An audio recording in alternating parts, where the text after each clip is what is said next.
This is Lamardo Online.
This is Lamardo, online.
Good morning, everybody. Today is May 9th, 2023, and today the Budget and Finance Committee is meeting today for a special meeting. We rescheduled our initial regular meeting from last week to today, and I just want to thank the members of the Budget and Finance Committee for working together so that we can come together again for another day to serve the Navajo Nation.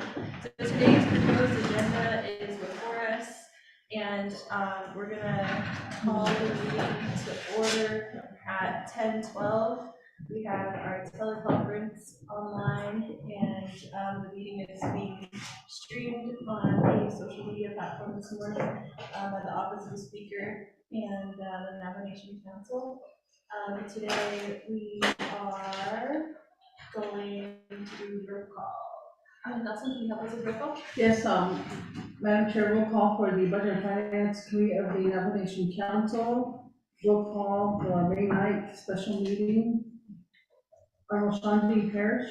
Present. Thank you. Honorable Shanti Parrish is present. Honorable Carl Slater. Present. Thank you. Honorable Carl Slater is present. Honorable Seth Damon. Present. Thank you. Honorable Seth Damon is present. Honorable Norman McGay. I'm here. Thank you. Honorable Norman McGay is present. Mardo Asseret. Present. Mardo Asseret. I'm present. Thank you. Mardo Asseret is. President Party is excused today. Madam Chair, we have 5 members present upon roll call and 1 member excused. Thank you, Ms. Nelson, for taking today's roll call. Good morning to everyone on the call. Welcome to the Budget and Finance Committee And then also, thank you for our legislative staff for being with us today. And before we get started, I will say a short prayer as we move along our agenda. Dear Father, we thank you for another day to serve the Navajo Nation and the Navajo people. Today, we pray for our great Navajo Nation, and we just pray for safe travels, a large land base, and also we ask for protection for our police officers today as they serve and protect our communities. We also pray for our students as they are approaching graduation and promotions across the Navajo Nation. We pray that they continue to strive to higher educational heights and career opportunities so that they can one day become leaders in our communities and we can continue to prosper as a nation. Today I also pray for the Navajo Nation President, the Vice President, the Chief Justice, the Speakers of Council, and the Navajo Nation Council. As we have decisions before us and represent our nation, I ask for blessings and wisdom as we today have legislation before us. And I pray these things in Jesus' name. Amen. Amen. Thank you. Okay. We're going to move on to the proposed agenda. Item number 2, recognize guests and visiting officials. Members, would you like to recognize anybody this morning? Yeah, Delegate Gay? recognize our new chair for the Eastern Agency. Second, Congratulations to Speaker Gayman, the new chairman of which Eastern Land Commission. Eastern Land Commission. Thank you, Delegate Gay. I got the wrong team. We've also received this morning the spring council session 2023 legislative branch newsletter. So thank you to the Office of the Speaker for providing us this morning. I also believe that it's on social media for those that are joining us online. So I'd like to see a copy. Yes, Speaker David? I don't know, thank you, Honorable Member Gay. It's a blessing to be, I've never been the chairman of the Regional Land Commission, so thank you, my colleagues, for doing that. But back to recognizing guests and visiting officials, I'd like to recognize for the first time ever in a capacity level. I know that he's been here before, but here today, I think he's here as our new controller. My older brother, my clan, Mr. McKay, thank you very much for being here, and I'm glad he's here at our Budget and Finance Committee meeting. So he was in his capacity before as I worked with him previously as he was on the board at the Navajo Nation Gaming Enterprise, and when he was a pivotal member in identifying the need to spend almost $500 million at Navajo Housing Authority, and his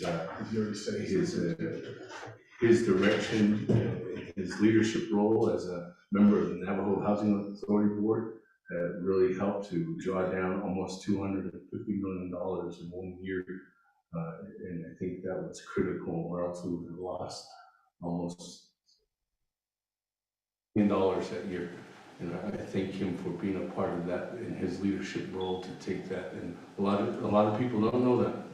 And it was because of his expertise in trying to make sure that his financial abilities to help assist in drawing down that large amount of funds, or else in the Navajo Nation would have lost that from 2012 to 2015. So I thank him for that. I know he doesn't get praise for that. That's probably, he doesn't have that on his agenda, but I really want to put that out there, because if it wasn't for his leadership, we would have sent back that huge amount of money as the funds. And then also this capacity working together under the Begay administration as our former division of economic development. So I'd just like to thank Mr. McCabe for being here with us this morning. Yeah, sure. Thank you, Speaker Damon, and welcome to the Budget and Finance Committee conference room. Thank you for being here.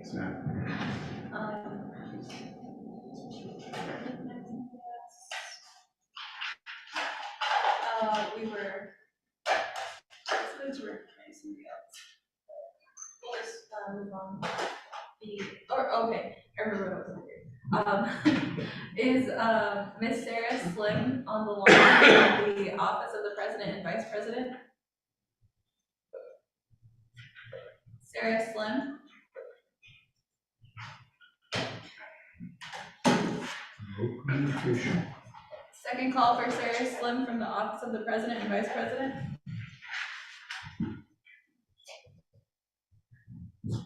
Last call for Sarah Slim from the office of the president and vice president? Okay. Colleagues, the office of the president and vice president has informed me that Ms. Sarah Slim from the office of the president and vice president is their liaison to budget and finance committee. So I just wanted to ask if she was on the line today. We're gonna move on to item number 3, review and adopting agenda. Ms. Nothing, could you help us review the proposed agenda today? Thank you. Good morning, members of the Budget and Finance Committee. This is your proposed agenda for May 9th, 2023. It's a special meeting via teleconference and also in person. Presiding is Shondine Parrish, Chairperson, Carl R. Slater, Vice Chairperson, Place Budget and Finance Committee Conference Room, Window Rock, nomination 1, call the meeting to order, the roll call for indication 2, recognize guests and visiting officials. 3, review and adopt the agenda. 4, review and adopt the journals. There are journals April 2023 and April 11, 2023. 5, receive reports of A, update from the Tribal Interior Budget Council meetings. B, FY 2024 revenue projection. Presenter is Sean McCabe, Controller, Office of the Controller. C, 2-year budgeting update, FY 2024 BIM, FY 24 budget process, 3 branch agreement. Presenter is Dominic Vial, Director, Office of Management and Budget. 6, old business man, 7, new business A, 0072-23B, legislation number 0073-23, C, legislation number 0074-23B, legislation number 0075-23E, legislation number 0080-23, F, legislation number 0090-23, G, schedule meeting with the Office of the President, Vice President regarding drawdown of funds for programs. H, scheduling a work session of insurance services. I, scheduling a work session on the procurement regulations, PTF, CSM, and PPP projects. J, scheduling a work session with the FRF office. K, scheduling a work session with the Department of Health ARPA funds. And then L is scheduling a work session on community priorities. 8, close of the session, written announcements, adjournment. That concludes the reading of the agenda. Thank you, Ms. Nothing, for reading today's proposed agenda. Members of the Budget and Finance Committee, do we have a motion to accept today's agenda?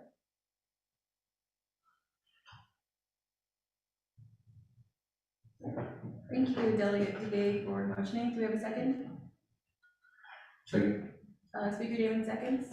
Colleagues, do we have any modifications? Speaker David? I'm gonna go.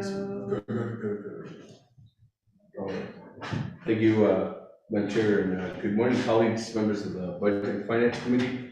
Online, not only here, but also Honorable Azaric, you're missing you, I haven't seen you in a while.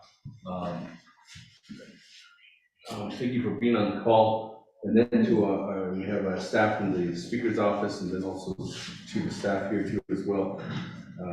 Just a refill in the room, and then our staff. Madam Chair, at this time, we're approving the agenda this morning for the Budget and Finance Committee.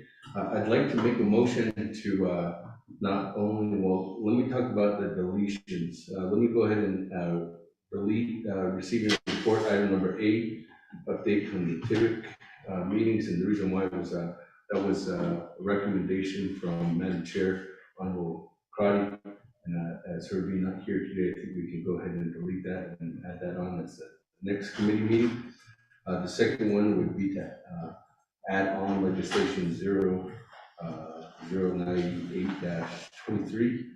And then the last one would be to move legislation number 0072-23 to the last item under new business. And the reason why is because I just got a notice from Office of City Council that they're working on a possible amendment that's a correction proceed that needed to be done for that.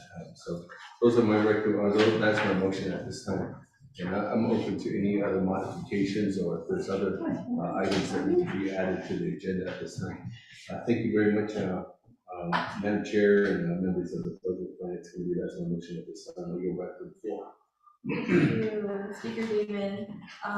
Colleagues, do we have, do you have the motion? Do you have a second for the modification? I can second. I was gonna request to modify the motion, just have to do it all in one fell swoop. Or Just do a second. let's, do you want to ask the motion prior to modify the motion? Yeah, but I want to ask Delegate Dan, did you say, which legislation do you want to put at the end? The first one, 72-23. I want to add $3 million.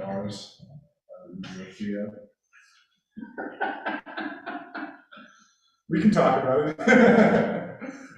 So to the motioning parties, I have a request to modify the bill when Delegate Dan requested or spoke to. Yes.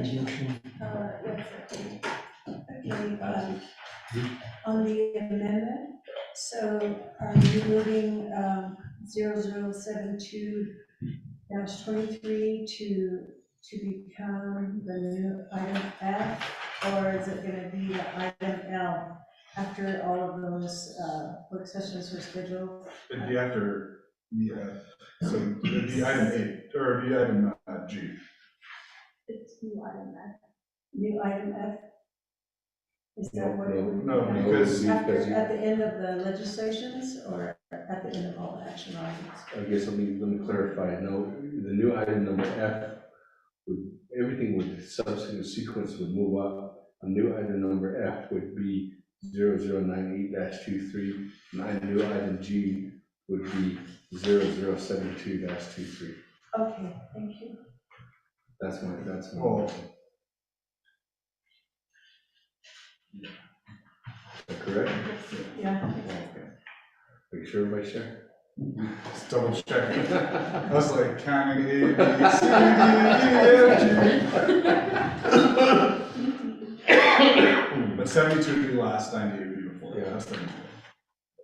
Okay. Vice Chair Slater seconds the motion. Oh, actually, there was a request to put that in the main motion. Oh, okay, back into the main motion instead of. Yeah, so they consent to it then. Okay, so, there's no modification, goes back to the main motion. So they have to ask them if they consent. It's a modification request, so, Madam Chair, I agree to that modification request, so I'll ask for the request that the modification go back to the main motioning party, which is Chair Honorable Norman MBK, to add this in his motion. Okay, all the parties consent. Thank you, colleagues. We've made a modification to the agenda today. And now, Ms. Nelson, we vote on the main motion. Sure. Chair, roll call on the main motion. Honorable Mario Aswert, how do you vote? Mario Aswert, how do you vote? Green. Thank you. Green. Norman Mbige, how do you vote? Green. Thank you. Honorable Norman Mbige votes green. Honorable Seth Daly, how do you vote? I vote green. Thank you. Honorable Seth Daly votes green. Honorable Carl Slater, how do you vote? Green. Thank you. Honorable Carl Slater votes green. Madam Chair, we have 4 members voting in the affirmative, 0 opposing. Madam Chair not voting, and 1 member excused. Thank you, colleagues. We have passed today's agenda. We are going to move on to item 4, review and adopt the journals for April 4th, 2023, and April 11th, 2023. We have the journals read into this period. Yes, Madam Chair, the journals for the Budget and Finance Committee, on regular meeting April 4, 2023 was emailed out for the committee's review for the approval for today, as long as special, what was added in the email along with the April 4th, 2023 was the April 11th, 2023 special meeting as well.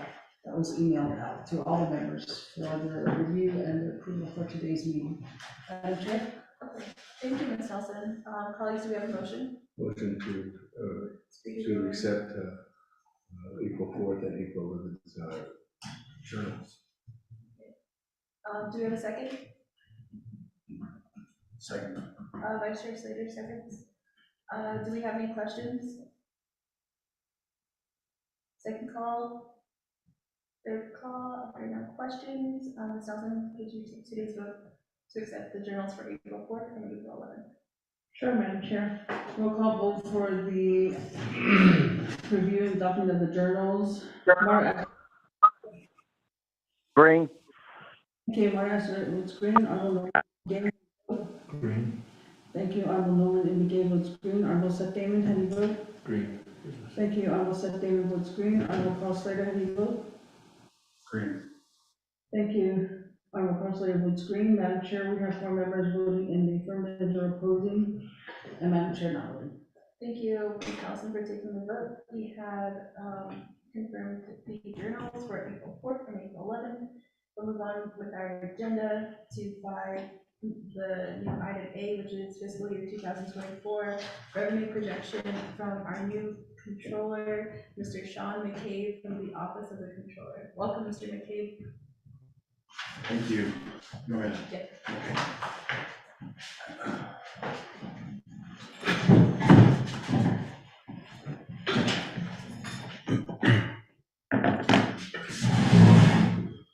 Well, good morning, Yate Beneshinatai. Yeah, for the opportunity really to be here and present in front of you all. First, let me just, I guess, introduce myself to everyone. Again, Yate Shiyeshon Kebianeshe, Shiinishle, Touch It Nibashish Chin. I come to you from my father's side of the family is from here. I actually spent many days riding my bikes through here with my cousin Roger DeHosey, and a lot of fond memories of being here in the summer times. And then my mom's side of the family is from the community of Yambitún, Mexico. And just by way of introduction, because I know some new faces and others that I know, but so again, my name is Sean McCabe, and I'm a CPA licensed in New Mexico. I also hold a license in Arizona. I think that one's lapsed, but I do have an active license in New Mexico. My Arizona license, I think I need to do some reporting document on my CPE, and then it can be reinstated. But it's just an administrative matter. My active license is New Mexico and always has been. I got my license back in 2005, I guess it was. I went to Fort Lewis College. Fort Lewis. I actually went there on a basketball scholarship. And I think it was in year 2 that I figured out that I was not going to be in the NBA anytime soon. So I needed to figure out something better. So I went into accounting. I graduated from there in 97, I believe it was, and then started with a regional firm called REDW, and was there for about 4 years, and then went into private, where I actually was a CFO and CEO of a couple casinos, and then started my own CPA firm in 2000, and I guess it was 2006. And I've been doing that ever since. And I've actually had the privilege, as Honorable Damon has mentioned, that I've been kind of on the fringe of Navajo for a while, where I've been on a few boards. I was the first chairman of Navajo Gaming, and then treasurer for Navajo Housing. I also was treasurer for the Dene Development Corporation. And as Honorable Damon mentioned, also did a stint as Division Director for Economic Development back in 2018 under Russell Begay. Outside of that, I've been the chairman of Notes of Begay, the Third Foundation. I've been on other boards in Albuquerque, including the Albuquerque Museum Foundation, and others. I'm probably leaving some out, but anyway, I'm just really proud and honored. You know, I've always been someone that believes when your people call you to come back and work, you know, you need to answer the call. And it's just one of those things that I believe I have a lot of knowledge and expertise, particularly in accounting, being a CPA and in practice for 20 years now, that I can help the Navajo people with, and you all. And so I'm just happy to be here, and obviously happy to be working with BNF. So thank you, and thank you for the time to allow me to introduce myself.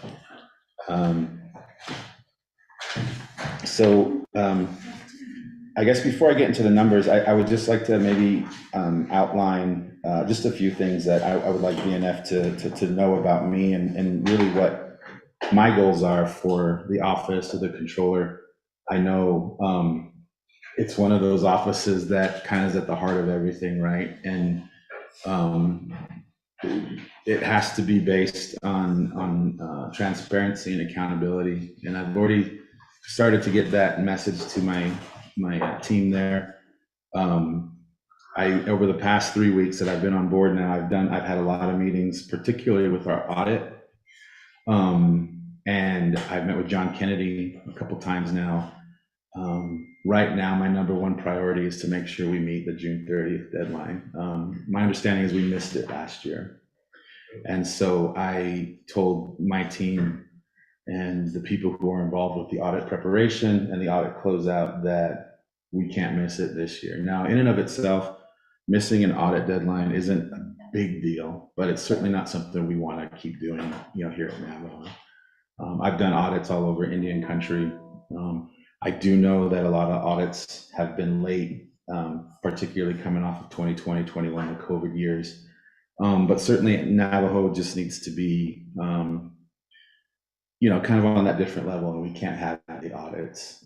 So we're pushing really hard. We have less than 60 days to get it completed. Every indication that I've gotten from the KPMG audit team is we can make the deadline. There are certain things that, should they not happen, we could miss it, but as of this point, I think we're in good shape to make that happen. So just to keep you all up to date on that, I am meeting with John Kennedy and Noonan Associates again on Friday in Albuquerque to get another update, and just talk about how we're going to close this out in a timely manner. So, and then on top of that, I've just been meeting with my team and members of OPVP on policies and procedures.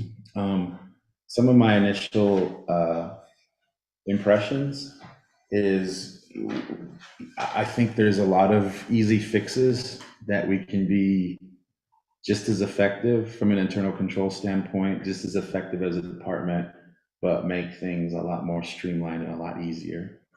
There have been, I reviewed some of the policies and procedures, the major ones. I've looked at the FMIS system. If you all aren't apprised of this, we were, the Office of the Controller had a performance audit done on them that was asked by the Auditor General.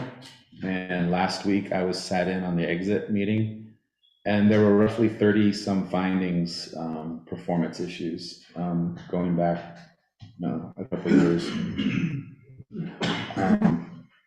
That report has been issued to us. I have 30 days to respond, but certainly there's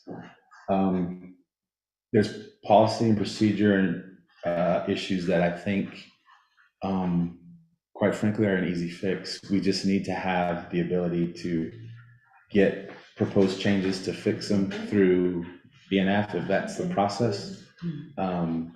One thing I want to tell you all is that I come to you with 25 years of experience. You know, I'm considered an expert in what I do. I don't to view that as something as an ego thing. It's just when you look in Indian country, it's really hard to find native CPAs with that type of experience. And I'm just happy to be here to help you all with that and help all the divisions. I view accounting as an internal service division, meaning our job is to help you do your job and help the divisions do their job and nothing else. That's what we're here to do. So whatever I can do to support the divisions, whatever my department can do to support the council and the committees to do their jobs and keep you all informed to make sure you make informed decisions. That's what I'm here to do. Nobody from councils of the largest tribe in the nation to your own personal finances makes decisions until they look at finances. And if you can't rely on financial numbers, you can't make decisions. And so my job for you all is to make sure you have the information you need on a timely basis to make sure you can make the decisions necessary. And so that's my goal while I'm here. And I'm hoping to bring that to all of you, to bring that to the divisions and really streamline some of these problems that we've had kind of historically on timeliness and what I think a lot of us refer to as red tape, right? I know some of it's necessary, but certainly there's better ways of doing things. And I'm not here to, by any means, to put the Navajo Nation in any kind of risk position, but I'm certainly here to help streamline where possible and hopefully also strengthen our risk profile so that we minimize it, but also do things faster and smarter. So thank you for indulging me just for a few minutes, just to update you on what I've been doing the last 3 weeks. It's been interesting. Frankly, I've learned a lot. I have learned that it's really not as complicated as I thought it was. So I think we can do some good things as long as we all work together and make sure that happens.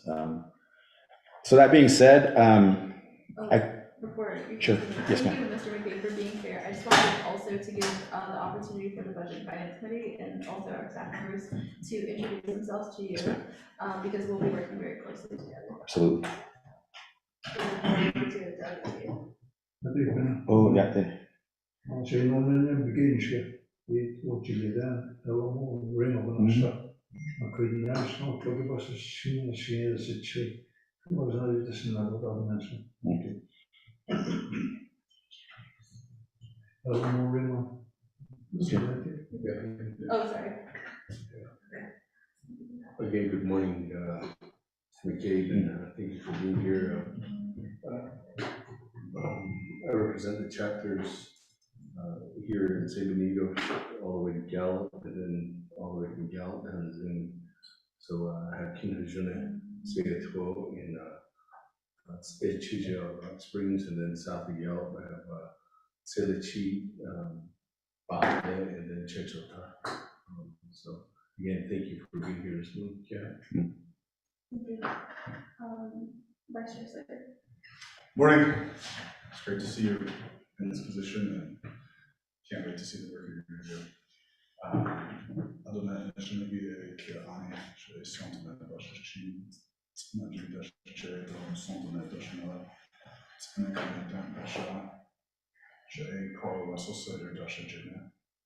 So I'm Carl Slater. I'm going for the Jewish people. I represent Legislative District 11, which includes Rough Rock, Rock Point, Round Rock, Mukachaka, and Salem Fields. And my mom's chair is Ashina, so I'm calling chair too. Trying to think of anything else that's relevant right now, but look forward to the rest of the report too. Thanks, sir. Thank you, Vice Chair Slater. Lamardo or Delegate Azar, are you online? Could you introduce yourself as well?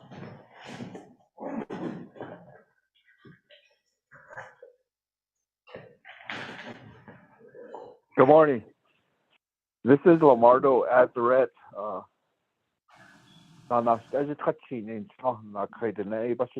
Filipino ado e paschi e da shinale.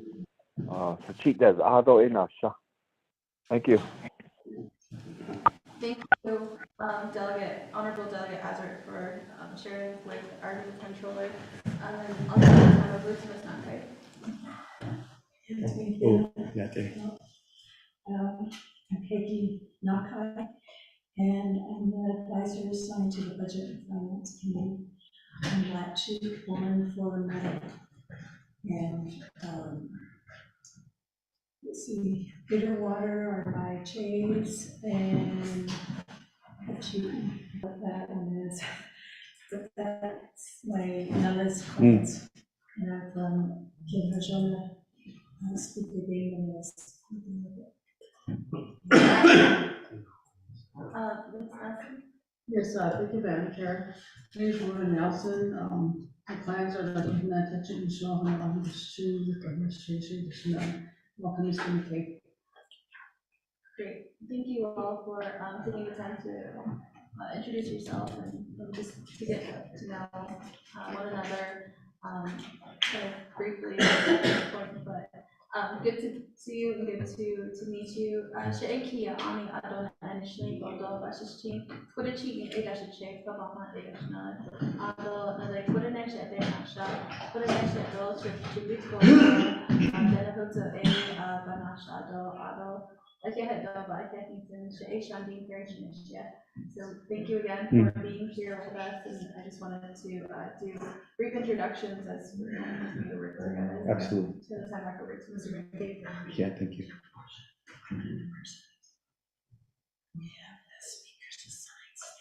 Oh, okay. Oh, I apologize. I didn't know that. We also have the Office of the Speaker staff member who's also going to be in budget finance. Is that correct? Oh, would you introduce yourself as well? Good morning, my name is Clarice Begay, and I am assigned to the Budget and Finance Committee from the Speaker's office, and I'm the legislative staff assistant. Good morning. Thank you. And the staff assigned from the Office of the President, Vice President is Sarah Stone. I think she's here on the call this morning, but I just want to make that known too. Go ahead, Mr. McKay. Okay. And from my office, I have Robert Willie, who I'm sure you all know, but he's basically been my right hand for the past few days. So I really appreciate his help. And he's gonna sit in on this as well. And as I've informed, my team, as I'm getting to learn really more of the process, I'll probably have them involved. But once I get that down pat, I won't be bugging him as much, hopefully. So I guess what I'd like to start with, and I believe, have you all been provided the revenue projections in the memo? If not, okay. Was it emailed to Ms. Nakai? I believe so, right, Robert? I just handed out Okay. I think actually the prior. Is it the new one or is it the same one from? It's the same. Same one.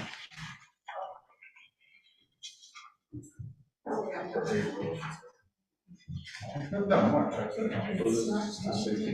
Yeah.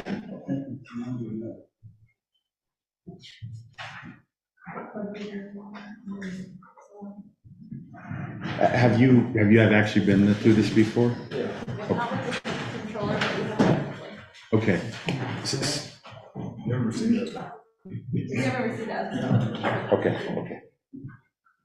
So we can get into the numbers here shortly. What I would like to offer to BNF though is, as you can imagine, the past 3 weeks I've been pretty bogged down in a lot of different areas. So I actually just got this myself, I think last week. I don't have any reason to question any of the numbers, but I can tell you that I haven't really reviewed it yet. We can go through them today, but what I'd like to do is also reserve some time for me to go through it and make sure, because as you know, these came from the prior controller. And again, I don't have any reason to question or doubt them, but if this is going to be something I know that kind of kicks off the budgets hearings, I think this is something I should probably kind of run a fine-tooth comb through. How long will that take you? I can do it this week. I just really haven't had a chance yet to really get into where these numbers came from and how they were generated. Again, I don't have really any particular reason to question it. And ultimately, the numbers may not even change, but I can tell you, I haven't really had a chance yet to review this. But what I will do is we can go through them, as you mentioned, Madam Chair, as an official report from the Controller's Office.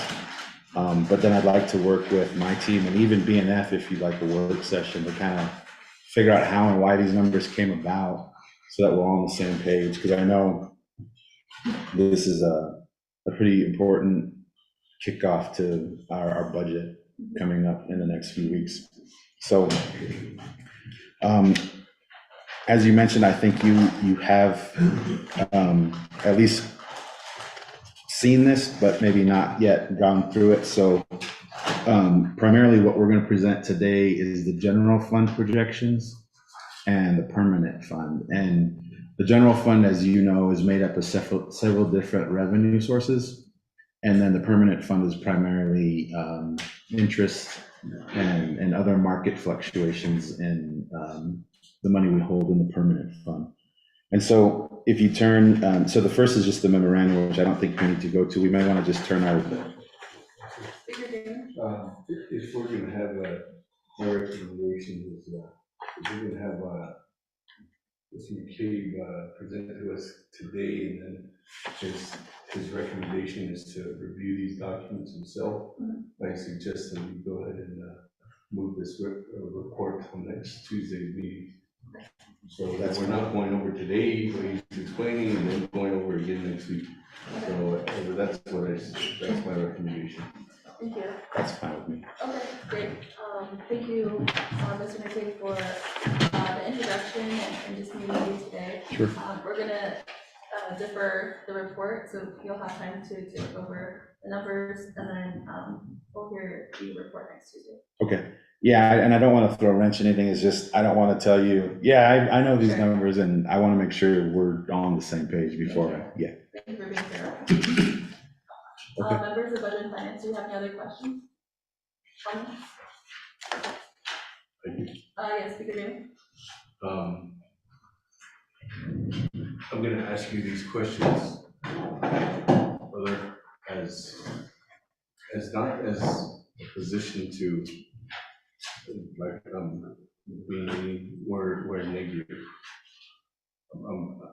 I'm asking these to prep you, because my colleagues are gonna have the same questions when we get to confirmation with these questions. And my question to you is, you introduce yourself, and historically, since I've been in this position, we have had under the last going on 9 years, and I've been in this position, I have been through 6 controllers.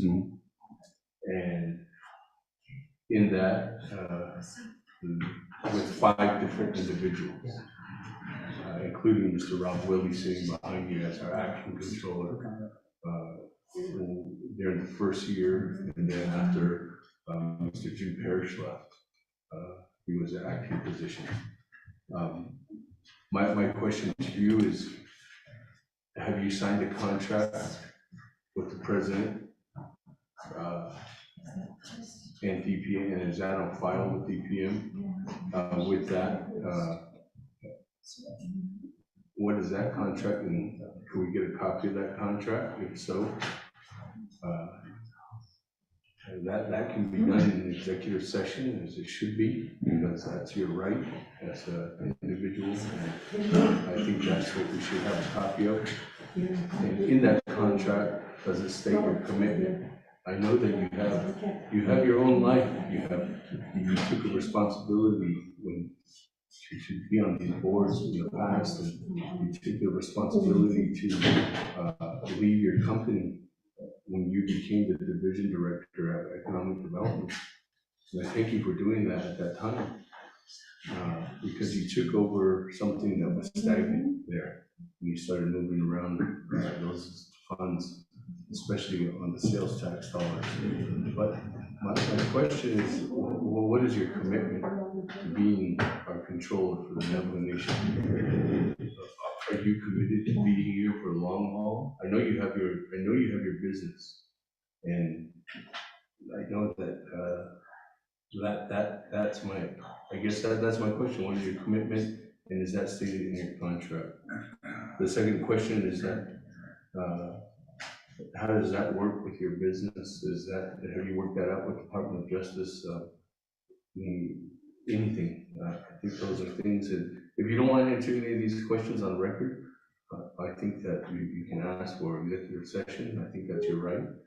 Or just give it in writing, because I think these questions are going to be asked of you. And I just want you to be prepared to answer these questions. And then I know that you're saying that you want to change some of the small hanging fruit that's available on a daily basis in the operations, but we have a huge problem, not only at the controller's office, not only at the other departments with personnel, with issues that need to be updated regarding policies. Where do you want to take the controller's office on your policies? What are you going to create some kind of task force to change some of those policies? And what is your recommendation on filling a lot of the different vacant positions at the controller's office? Are you considering to outsource some of these different positions? Asking for additional resources? You do have a recommendation for additional funding that's in legislation today that I'm sponsoring for additional dollars going to the Office of the Controller. Have you reviewed that? That was probably something that was put together by Mr. Willie and former acting controller, Ms. Begay. And I thank Ms. Begay for all her efforts and what she's done, for everything that she did to help assist in that time when she was acting, and then her long tenure as our Auditor General previously to that.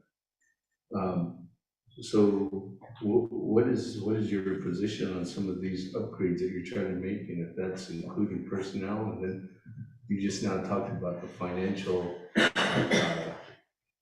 computer system, the FMIS system. I don't know if you guys are still using the MIP system. I don't know if you're relatively familiar with those programs. I don't know if you're wanting to work to get those updated, or if that's something that you're looking at trying to update. And the question I have in the room is on an advocacy note, just really trying to make sure that we're all here to work together. And I know that you have working with you in the past. I don't think there's gonna be any problem communicating. I think there's any problem in your guidance.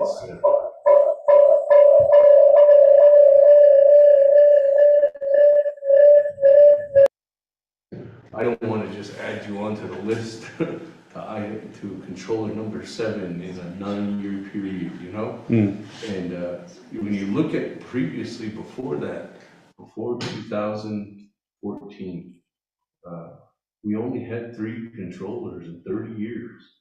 Previous, you had Mark Grant, you had Bobby White, and you had Marty Ashley, you know? And I think that the direction you have in those is like, we had commitment. And I just wanted to ask you that as a member of the Budget and Finance here today, and what was that obligation? Because we asked the President's office to be on that panel to interview potential applicants for the controller. We had on record Mr. Patrick Sandoval saying that we were going to be. We never got the call, and we just all of a sudden that you were our controller. And I mean, I don't have a problem in you working with us, and I think you're going to do great things, as Vice Chair Slater indicated. But this is our first time like getting to know what your position is. We don't know what you said in the interview process. We didn't know your vision and your plan in order to be there. And like I said, this isn't to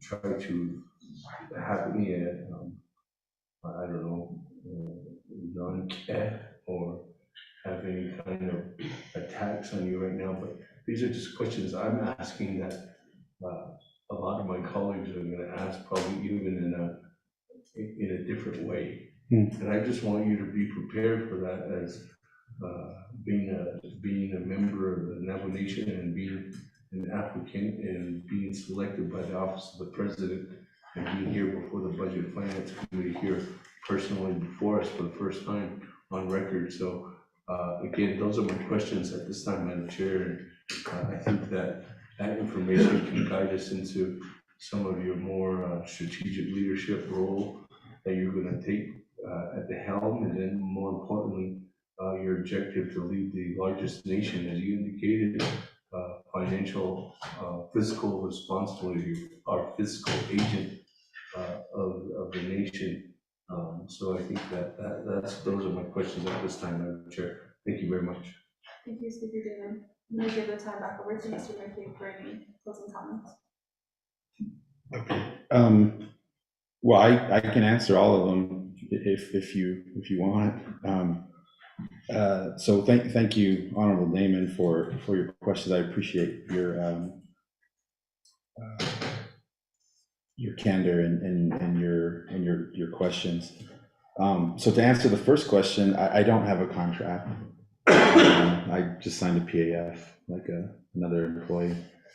There is an appointment letter that I'm sure we can forward to you.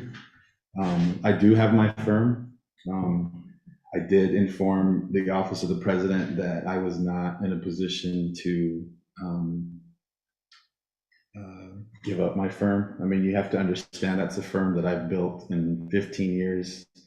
And frankly, is one of the very few native-owned CPA firms in the entire world. And I told them, you know, I just turned 50, and I do want to at some point move away from my firm and sell it maybe, and get back into private.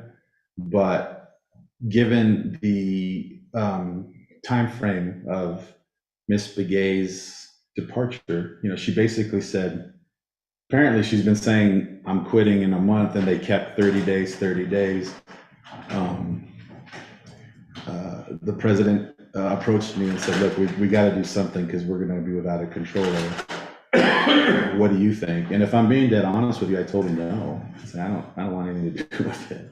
You know, I got my firm, and, you know, I'm not going to commit to, he goes, you know, he asked me if I could be here 8 years. I said, I can't say one way or the other. Like, I can't say for sure how long I'm going to be there. Like, but if you're willing to work with me,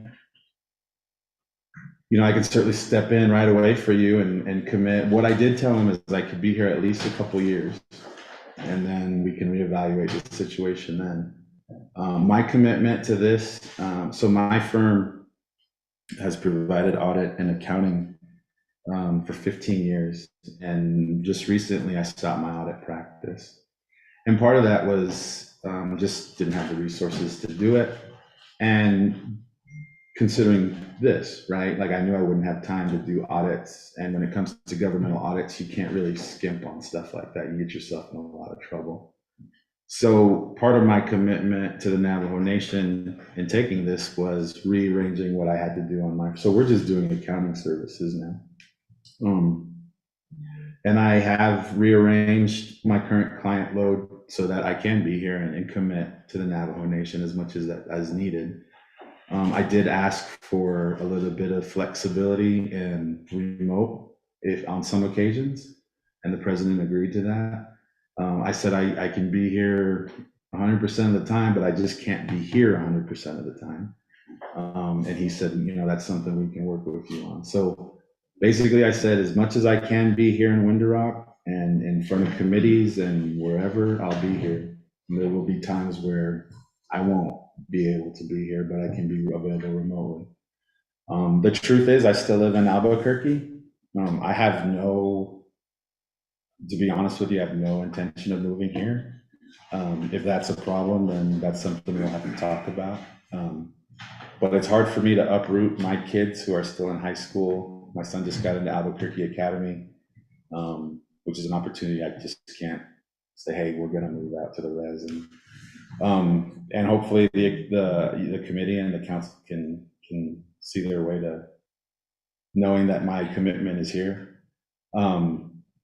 There was again, a sense of urgency in this because of Ms. Begay's needing to move on. So I worked it out with the president, and I can get you the appointment letter because there is some of what I just told you as far as flexibility on my on-site time. But frankly, that's really the only concessions I think really that are in there, other than I'm going to maintain my firm. But I did reassign a lot of things, and my commitment is here. Just like it was with Division of Economic Development, I still maintain my firm, and my commitment was here. So I hope that, and there is no contract. It's just a PAF with an appointment letter from the president, which I'm sure we can get you a copy of. I hope that answers. I mean, I want to be completely transparent with you all. And again, like I just, I'll put it to you this way. I've been all over Indian country.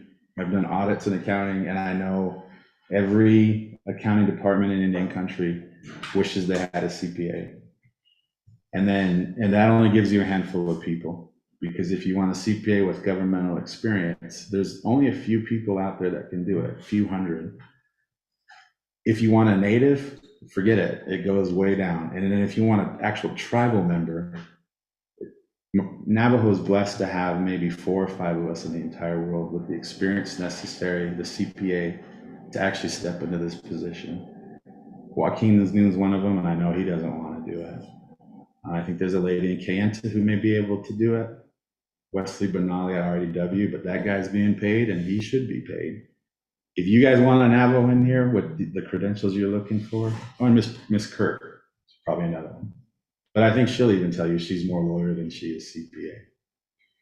You're not looking at a whole lot of people. And so when the president came to me, again, full transparency, I said, I don't want anything to do with the Office of the Controller. And when we talked more about it and how it could work and the needs, because I'll let you in on what he wants me to accomplish, part of the changes in the strategy you asked me about. And so I think we can make something happen. Now, long term, I don't know. I honestly don't know, Shanita. I mean, I could love this, and in 2 years say, okay, my son's graduated from the academy, I'm ready to move to Winter Rock, and my daughter will just figure that out when she, But I could also say, look, I'm done. I need to go back to my company. While I'm here, my commitment is with you, and I'm going to do everything I can within my power because I owe that as a professional. And I owe that as a Navajo. And I think everyone in here needs to understand what it means to be a CPA. I mean, it's not just 3 letters, I passed the test. It's actually a whole ethical, and if I didn't give you my commitment, I wouldn't be fulfilling my profession either. So I just want you all to know that, like, that's, as far as my commitment, I'm here. And again, there is some flexibility on that. I'd be happy to provide you with the assignment or the appointment letter. But there is no contract, it's just a PAF, which I actually found out Friday wasn't complete, so I didn't get paid yet. But so that's where it's at. I'm just an employee right now. Do you have any questions on that end, or because again, I want to be completely up front. I don't have anything to hide in this. Vice Chair Slater? Since, Speaker Day, I don't follow. Well, just the other ones about the policy, personnel, outsourcing. Oh yeah, I'll get into that. Okay. I just thought on my personal, Do we have any questions in regards to any of the comments that the comptroller has made so far? Well, I guess I wanted to follow up on the items you've been tasked with, what those are, and It's, we'll finish, speaker to any questions, and then we'll go to your question. that's, I don't want to go. Speaker to, what were the topics? I think you're right. Okay, Okay. Mr. McKay? Okay, so I guess, just to wrap up that first question, whenever I do go before council for confirmation if that happens, I'm gonna tell them the same story. Like, I mean, it's not, it really just an appointment. And I'd be happy to provide that for you all. I think the second question that was answered were some of the changes, the vacant positions, the FMIS system, the funding that's on the agenda, and then I guess a communication comment. So, and I think this actually might help with maybe one of the questions that Honorable City might have, but when the president approached me about this, the president's agenda is one where he wants to effectuate some positive change. And he asked me, he says, if I felt like I could step in and help fulfill some of his priorities as far as streamlining and helping, making it easier for all branches, legislative, executive, to move priorities forward. I think we all know, and we whisper it amongst ourselves, how slow the process here can be. And I believe that the president has an agenda to help alleviate some of that. And so my goal is to work with him and the council to move that forward, right? One of the comments I made to the president is, how can we talk about economic development? How can we talk about community development? How can we talk about all these issues that our elected officials want to accomplish when we can't pay our vendors on a timely manner? We can't process employees on a timely manner. We can't get audits in on time. And this is not a reflection on Ms. Begay or Ms. Kirk or Mr. White or Mr. Grant. This is basically where we're at, right? And so my primary agreement with the president was, tell me what you want done and let me do it, because I do know how it works. I do know how it works right. I've seen it. I've audited it. I've consulted on it, and I know how it should work. So some of the changes I'd like to start entertaining with the committee and the council and the office of the president is just doing a total overhaul on some of the policies and procedures. I'm just learning some of the things now on how Department of Personnel Management interacts with the Office of the Controller. And some of the things that happen, frankly, shouldn't happen. They just should not happen. And it results in people getting hired and not getting paid for 5 weeks. And I'm not pointing fingers, I'm just identifying a problem and how we can fix it. Some of the things I'm learning is part of the 164 process and how that can bog down, and really how there's basic confusion on who's in what steps and when and where and how. And those are some of the things that I think, and then the new 6A process, which I understand is an effort to start moving more of the work that would normally be done, I think, on the department level back to the Office of the Controller, or vice versa. And I just think that there are ways that we can do it better, right? I think there's ways that, in my experience in 25 years across Indian country, that I've seen examples of how it can be done better. So the things you're going to hear from me as proposed changes, the things you're going to hear from me as your controller, are not going to be an effort to take anything away from the council or from Office of the President.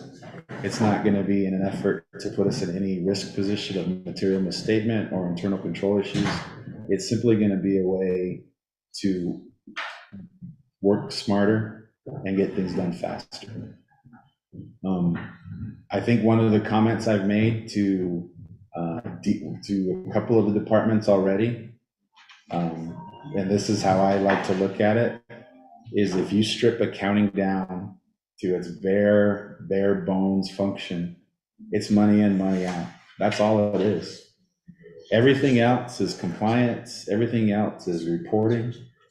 But at the bare essence of accounting, it's money in, money out. And if we can't get that right, nothing else matters. So that's what I'm trying to help. It's not me coming in here dictating change. It's not me coming in here my way or the highway. It's here's a better way, right? Here's a way we can do this. Still maintain a level of internal control, still maintain a level of protection of assets, still maintain compliance and reporting responsibilities, but do it faster. So that's what I'm here to try and do, and I believe that's part of what the president asked me to help him with. And I'm just saying that's what I'm here to help you with as well.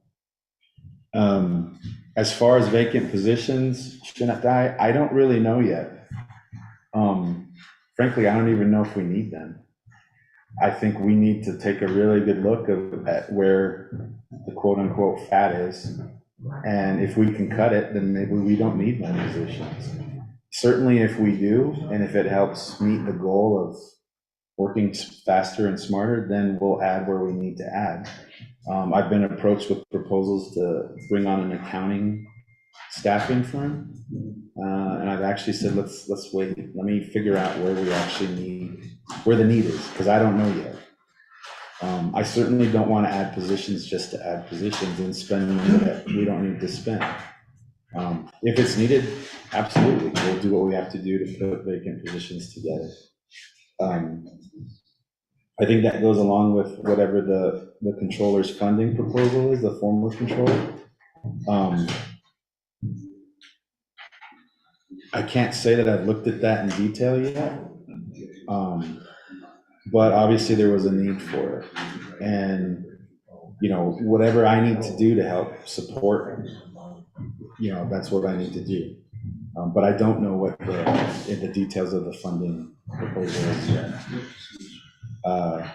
One thing I can tell you and be fully open and transparent with is I've met with 3 different entities now. I've met with our auditor, KPMG, John Kennedy. I've met with Noonan Associates, our audit prep consultant, and I've gotten the performance exit conference on our performance audit that was initiated by the Office of the Auditor General. All 3, when they point to issues, one of the first things I asked John Kennedy was, John, A, what are the hurdles that are going to prevent us from getting this audited on time? I said, okay, there's this, this, and this, but if this happens, we'll be fine.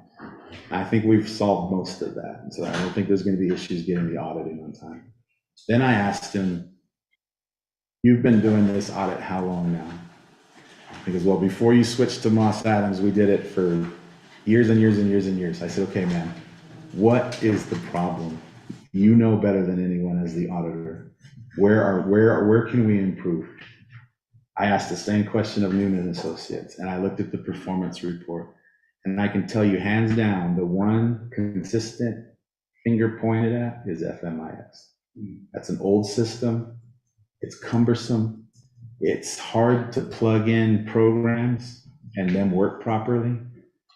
And so one of the things I know I'm going to be talking to you very soon about is apparently there was money approved from ARPA, purchased a $3.7 million HR add-in to FMIS. And I just basically said, if we're going to spend $3.some million on an add-in, why not just change the whole thing so it works?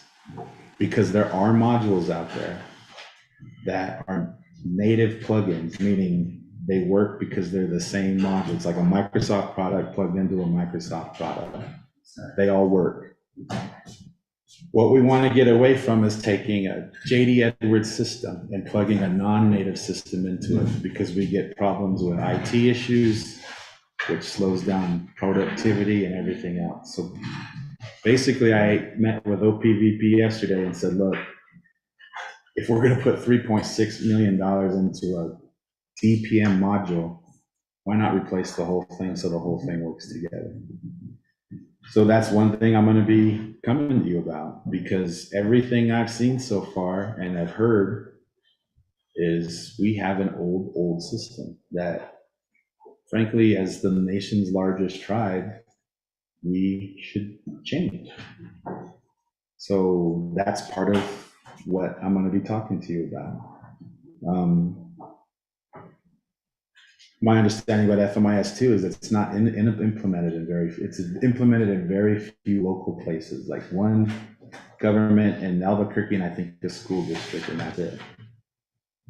So one of my understandings is the support is really hard on FMIS. And I'm not pointing fingers, I'm not being negative, I'm just reporting to you what I've heard. And as your controller and as someone who has the experience and expertise, these are the recommendations I'm gonna make. I've even asked KPMG to put together a management letter, which aren't official findings that are reported to the government, but best practice document so that we all understand that this is what KPMG, our auditor, thinks are issues as well. And he said, hands down, we need to figure out what we need to do with our GL reporting system. So I'll keep you apprised of that as we move forward. I think the last issue, Shanae, that you asked about is communication. And one of the things I'm learning, just meeting with my staff even this morning, with Robert Willie and my payroll people, there's some proposals on implementing some things that would involve payroll deductions and other things. And I asked them, I said, do we have the capacity to make this happen? Because I think it's a good thing. But can you guys handle it? And they said, as long as we're communicated with, we can handle it.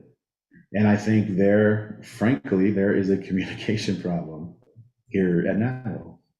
I've already run into it myself, and I don't think it's between branches. I think it's more between divisions. I've heard, I think my department gets a lot of the fingers pointed at it, but now that I'm learning what the processes are, a lot of the processes start with the departments that are originating transactions, and when communication doesn't happen, it results in vendors not getting paid for 5 months. And I always was under the understanding that OOC was just slow doing it. And what I'm actually finding out is, while we do have some improvements to make at OOC, documents get lost at the division level. Invoices get lost. Why invoices aren't sent directly to accounting, I don't know, because that's a simple internal control that should happen. So these are things that I'm already starting to identify. Again, they're easy fixes, but we have to be given the ability to make those changes so that we can all do our jobs better, including you as council members. So hopefully my track record before, and I can definitely promise you, is you're not going to get any communication from me. I'm open. I got nothing to hide. I'm here to help. And I'm here to do what's best for you all. I'm here to do what's best for OPVP and the divisions. And hopefully we can make it work. And again, with no disrespect to anyone on the committee or anyone in the council, but I'm here to help. And if my help's not needed, there's people out there that can help you. I can help you find someone, but I want to be here to make some help, to do some help and do some work. So that's what I'm here for. Thank you, Mr. Murphy. Speaker, Yes, ma'am. any follow-up questions? No, not this time. Vice Chair Slater? Thank you. Well, since Speaker Damon took the lid off the bottle or whatever it is, and we're gonna go down this path. I just want to say a few things because I'm gonna probably hammer them before you for as long as you're here. And I'm really happy that you are here. There's very few people I think that can come before us that don't have baggage, and as far as I can tell, there's no weird business dealings or anything that comes with you. You're just the real deal, and I'm excited because it's difficult to recruit CPAs to Navajo and CPAs that don't have baggage. So thank you for taking the time investing yourself. So a couple of questions. One is, in your work from home policy or remote work policy, is it a percentage, is it a days of the week deal? You know, I think being here 3 days of the week would be a really important thing for the nation. And something we did prove during COVID, though, is that everybody doesn't need to be here every single second of the day. And a lot of the stuff, as long as you're there and you have a PA app, so it's an 8 to 5 job. So that's your tour duty unless they're said otherwise.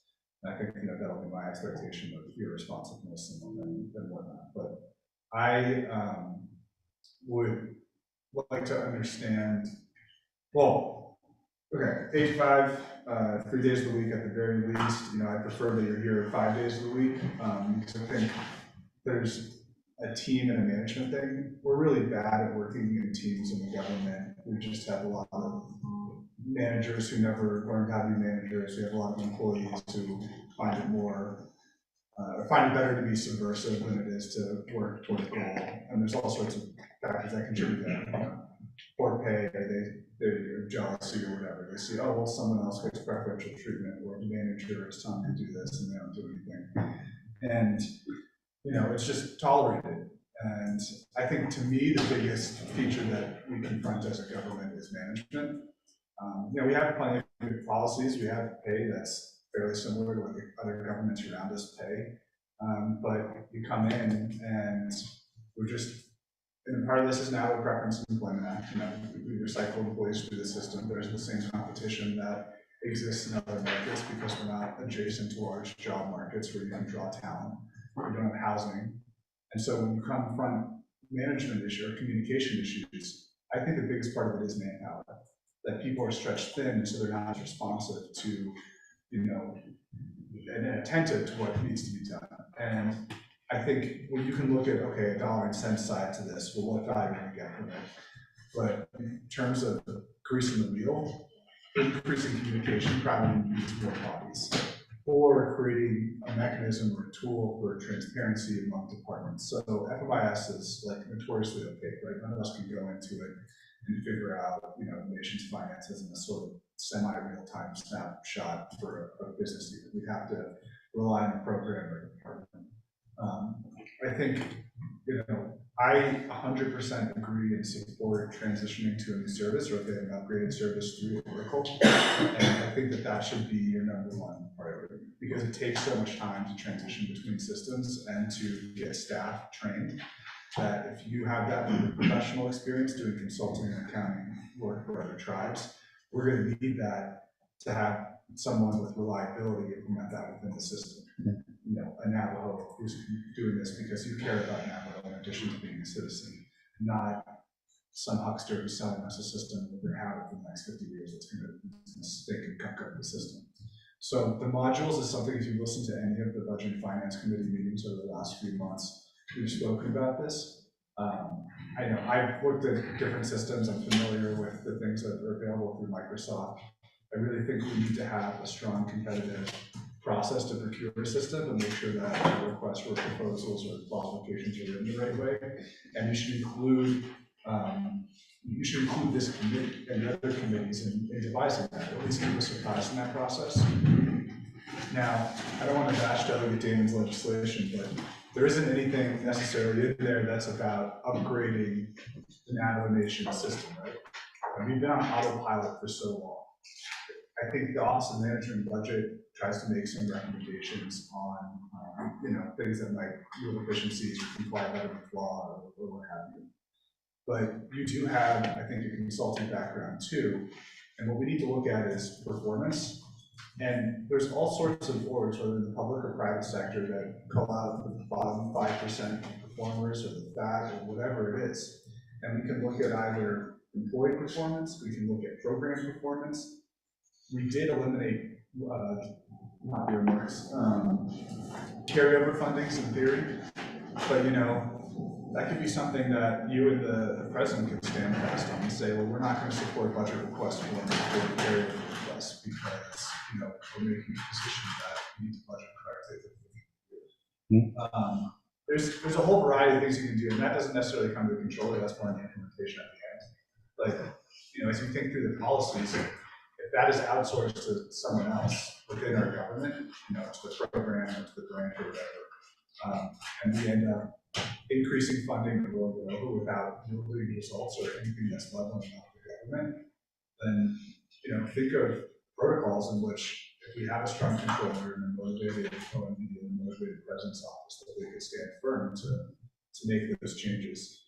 I think there's going to be a lot of resistance to everything that you've spoken to, and you'll need to maintain communication with the council and the committee in order to back you up if you're going to move forward.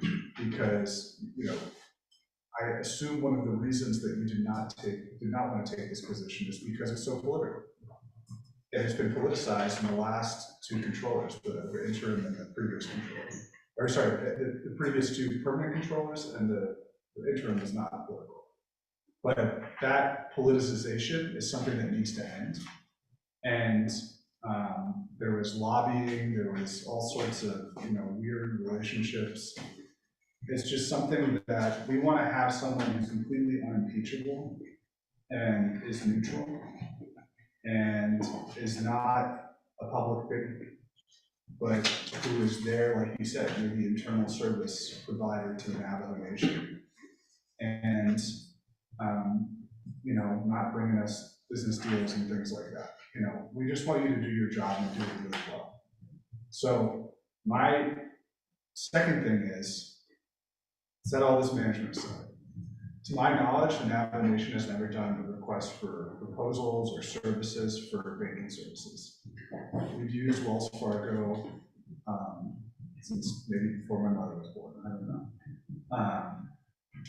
But I really want us to look at, and this, you being the nexus point for the nation's money, how can we, expand opportunities for our people, how that might tie into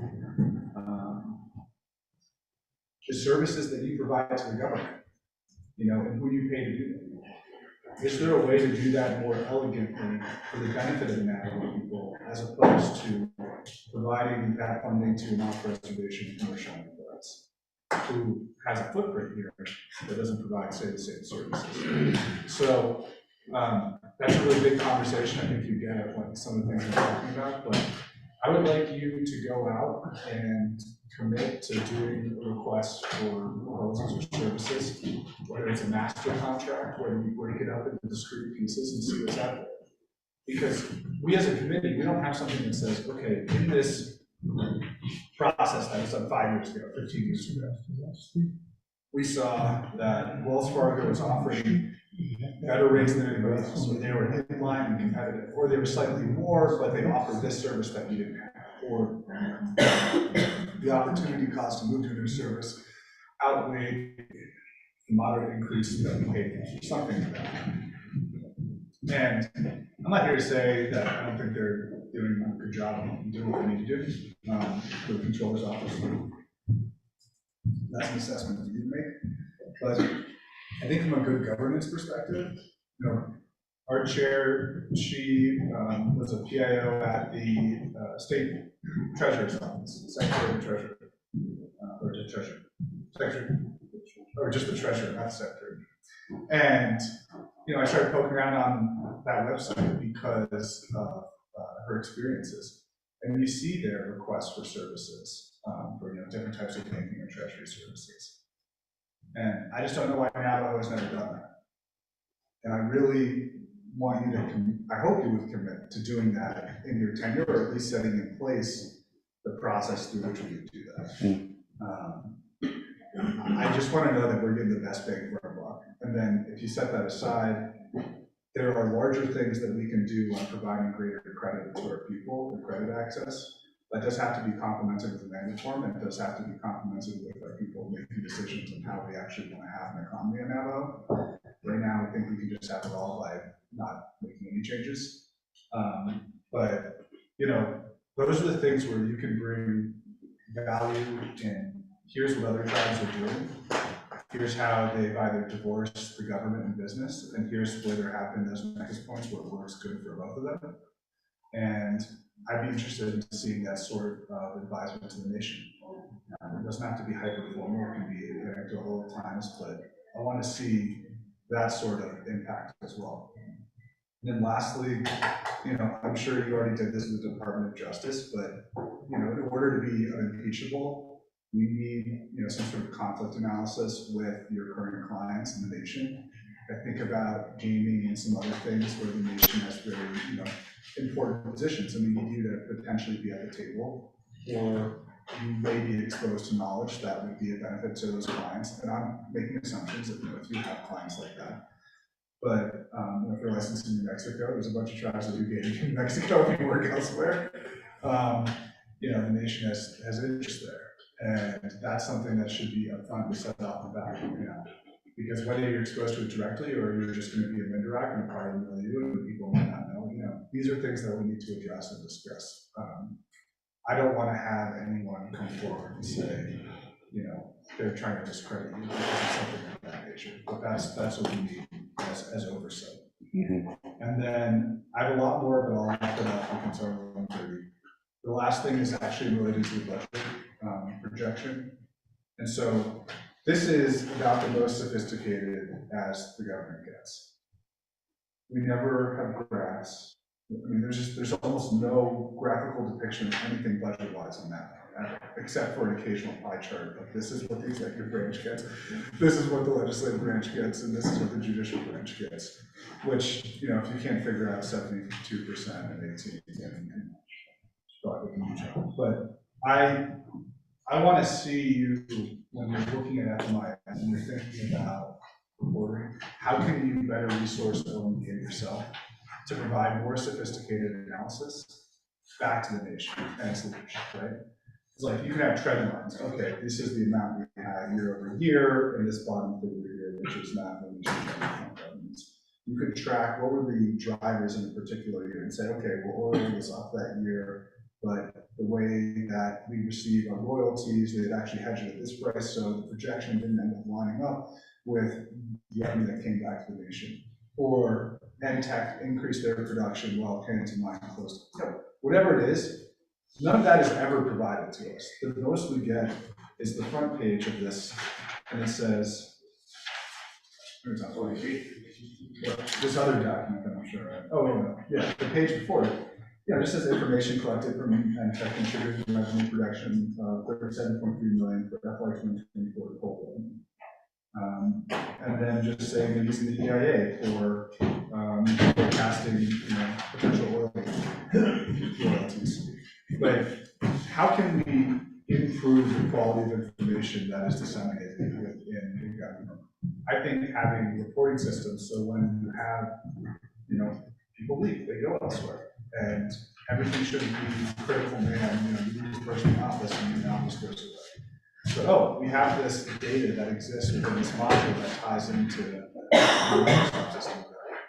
Okay, I can go back and refer to that. I can generate reports easily as oversight, or you know, if we have staff on the oversight.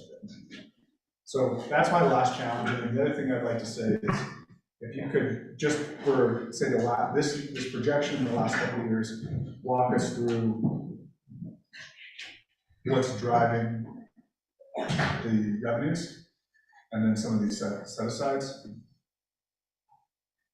This, yeah, so that's the main thing, just for next week. So those are comments and things that when you get to Navi, you know, we'll talk about. I think your legislation will come from budget amendments first. It depends. The speaker has changed your mind on every single appointment, so maybe you'll come to us, or maybe we'll just go straight to Navi. But I'll want to have more of a dialogue there. But for now, I don't need a response. I just want to state those things. Okay. If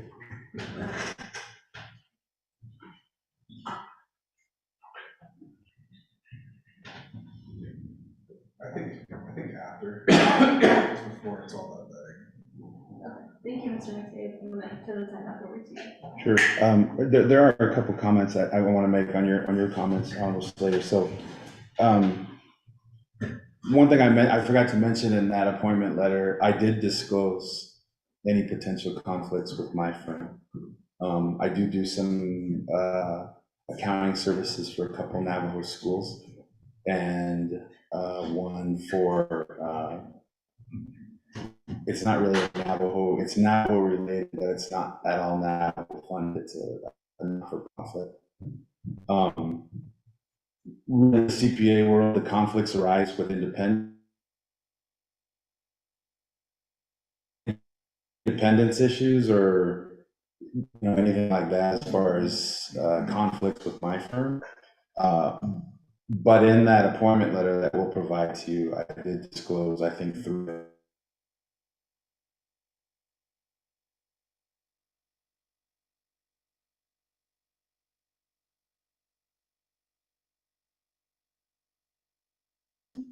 Shinatai, anyone you hire in this position with the experience that, I come with, there's always gonna be prior knowledge. Let's say somehow you get Noonan Associates over here, or Noon decides to do it, or you get Wesley Benali over here. You're never gonna get away from someone who knows stuff about other tribes. You're just not. But one thing you can be assured of is through my ethics, my CPE, and my CPA license is I'm required to disclose anything to you guys that might, and that's actually also in my appointment letter. I'm required to disclose anything that might arise where it would put the Navajo Nation in a position. So I can promise you that if anything ever comes up that might be an issue for my firm or the Navajo Nation, it'll be disclosed before I do anything. As far as remote work, it really wasn't defined. I can tell you that there'll be weeks where I'm here 5 days a week, 6 days a week. There'll be weeks where I might be here a couple days a week. And really it's just driven on my personal life at home with kids. They're about to get out of school, so I have a lot more flexibility. But when school starts again, there may be times where I have to be remote 3 days a week, but then I can be here another 5 days. So I get the concern as far as a definition, but the appointment letter doesn't define that. It's just, we expect you to work 40 hours, that's in there, and be available 24 hours a day, which I plan to be. But really, it's going to be more what's happening in my personal life as far as my kids and everything else, which I think everyone kind of goes through, right? So, and as far as the banking service RFP, absolutely, man. I mean, one thing I learned in this audit process, a couple things that I'd like to actually talk with you guys about at some detail later on too is, we have $9 billion in cash and investments on our balance sheet. I've been all across Indian country, and that's even the biggest clients I've looked at, maybe outside of Cherokee, were 15, 20, 50, 100 times bigger in cash balance and investments. I also took a really good look at your. They're 15 or 20 times? We are 20. Oh, okay. I was like, oh man, we're really. No. We got 9 point some billion in cash and investments. A lot of those investments are short-term liquid investments. And I actually I don't know if you guys have ever done a deep dive, and one of the things I've asked Newman Associates to do is help me with the investment risk analysis in note 2, I think it is, when we go in front of the investment committee. Because I don't think we understand where our investments sit and the risk profile we carry. And there's some issues that we need to look at. And I'm not saying we've mismanaged anything, but again, I think there's a better way to do things and put our money into less risky areas or better rated investments. And even short-term investing as far as cash balances, I think there's things we can do. But it all goes along with what our relationship with our banker is, right? So I'm on board with all of this because this is part of modernizing the nation, putting us in a better position. And again, I'm not here to say let's take risks and invest in for lack of a better example, invest in a gun company, but let's do some things that work, right? It's by the Suns. Yeah, well, it's by the Suns, man, No, but I'm saying, I think there's some things we can do that don't put us in any different risk profile, but we can do some better things with, man, 9 point some billion in liquid assets is nothing that's a big balance, man. I mean, you're talking states and the federal government is the only thing bigger. So we need But to, so much of that is like, what, we have 4 billion in the permanent trust fund, 1 billion in the defined benefit plan. The rest of that is essentially external grant funding, and then a small amount is the revenue that comes in that is essentially redistributed to the funds. it still So a lot sits as of it cash is- though. So it's sitting there, yeah, as Yeah. cash. And I'm very interested, and I'd like you to either talk to Yeah, Jimmy. absolutely. Yes, sir. One of the other things I'll just add real quick is I also learned we sit on $2 billion in unearned revenue, meaning money we received but haven't spent. Now, granted, 1.6 of it is ARPA, but still leaves $500 million in unspent Department of Transportation money. That goes back years, according to John Kennedy.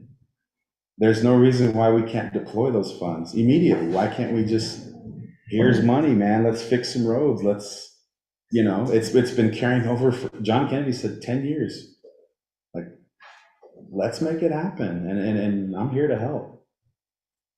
Stuff I'm learning right now, which I actually find very interesting because I didn't know. I think, like most people, I guessed at it and thought I knew what I was talking about, but now I really know. Yeah. I would just say, Navajo DOT is unique in that state highway funding, we're more akin to that as opposed to smaller tribes who immediately plug it into a project because we have to save big money for larger projects, right? Which we don't all have at once. I would not look at that one as much as I would look at Department of Health and Social Services funding that goes back year to year to year. We had a report last week, and this is another ask, is closing out business units and consolidating and carrying forward whatever that is, carrying over the funding and consolidating those units. We really need that to take place. And I think, again, that's where these people who are dedicated to the nation and are overwhelmed with work, they need some support. And if you can't hire fast enough, then finding someone else through an accounting firm or something, bring them in. And maybe it's short term to get us up to that point, and then we have the better protocols, so we're not paying them year after year after year. But that'll yield dividends for us, just in terms of efficiency. Yeah. You did make a comment about the RFP for possible replacement at FMIS. So I did speak with LPVP yesterday. I volunteered to write it, but I'm certainly open to forwarding it to you to add whatever you want on it. Because I do think it's something we need to consider quickly. Whether we do anything or not, we still need to see what else is out there and see if we can make some changes. Mr. McCabe, thank you for answering the committee's questions today. I am grateful that you're here today and we can make this initial introduction. As you can see, the committee is very eager to continue the work for the Navajo Nation, especially now that we can put a face to the name, and we've been grateful for working with the staff from the Office of the Comptroller so far. I guess so that we can continue to move things forward. The council is going to look forward to the legislation to confirm you, and then once you're confirmed, we can tackle these issues through work sessions and then legislative fixes. So the sooner that the committee can receive the information for your confirmation, the quicker we can move on that confirmation legislation. I wanted to, also protect you as you're still moving through the process. And just reminder that we do work together. The Budget and Finance Committee is the oversight for the Office of the Comptroller. So we expect continued communication and making sure that we work together and that there is always somebody on the line who can help us answer questions as we're moving through legislation. So I just wanted to make those comments as we move forward. Thank you for answering all of the questions that were posed to you today. And I guess, committee members, do we have any other comments or questions? Delegate Begay? Well, thank you again for giving us a report, but I think it'll fit in like a new shoot. But everybody works 3 days a week here anyway, so Mondays and Fridays are dead. You know, you can't find anybody around here Monday and Friday, so I think, your system might work. I think the last 23rd council, we had a controller that was working for, it's only 3 days a week. I don't know if he lasted.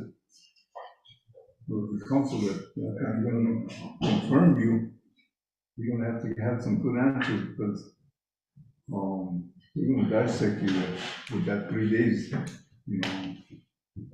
And, wish you all luck. I think you have some good ideas where you wanna go with the controller's position, and, we need new ideas. I'm working on my TA, and I haven't got my TA reimbursement back for what, everybody got theirs, and mine's still in the bank somewhere. And, so I'm doing it already, inputting everything. I should just be able to turn it in and get my check the next day or the following day, right?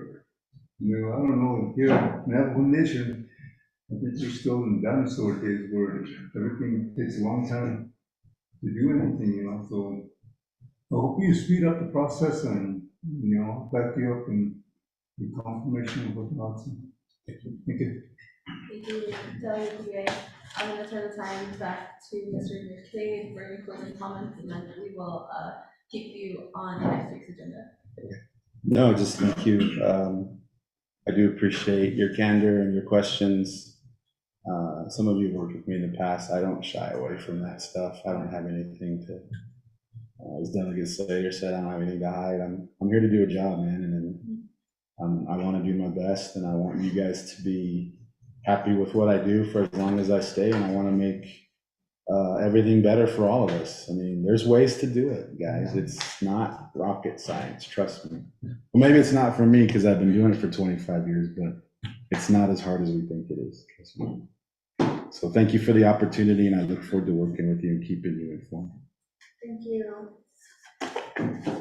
Look forward to seeing you next week. Yeah, well, I probably are going to sit in on, you move 23 down, right? So I'll probably head out, but I probably will come back for that legislation 7223. 7223 is the Yeah. last legislation. Right? So I'll probably sit in on that too. That's where you put them in the consent agenda. Oh. Okay, well, that's, Thank you. yeah, okay. Yeah, thank you. Do you follow soccer? I do. What do you have in today's Champions League semifinal? Oh, man, you know what? I haven't even looked. I like the Italian teams. So That's whoever. tomorrow, that's the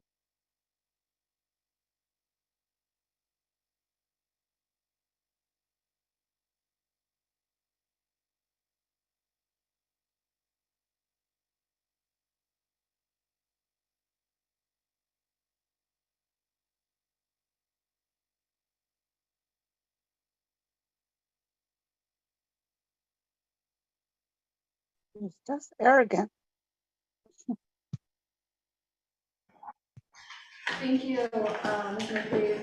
Thank you. Now we will, we're gonna defer the. Okay.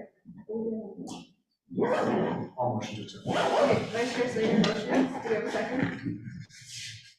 Delegate Gay, seconds. This is to defer the legislation. No, we'll accept the report today, and you can generate, Okay, when we generate the agenda for next week, just, you know. all right, this is just to accept the report. Do you have any other questions? Second call, third call. Okay, Ms. Nelson, can you help us with the roll call? Roll call vote on accepting the report. Mara Astor, how do you vote? Green. Thank you, Mara Astor, votes green. Honorable Norman M. McGay, how do you vote?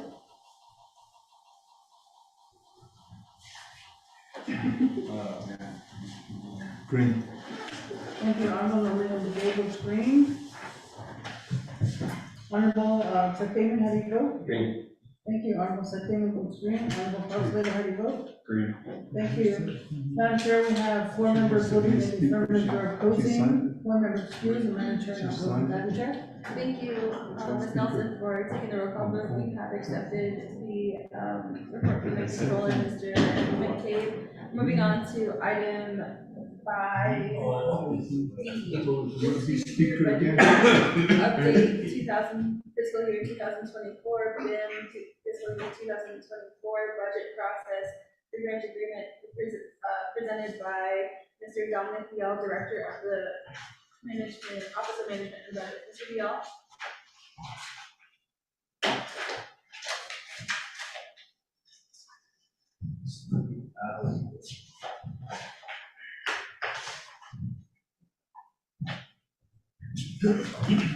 And Mr. Vial, we have received your memo.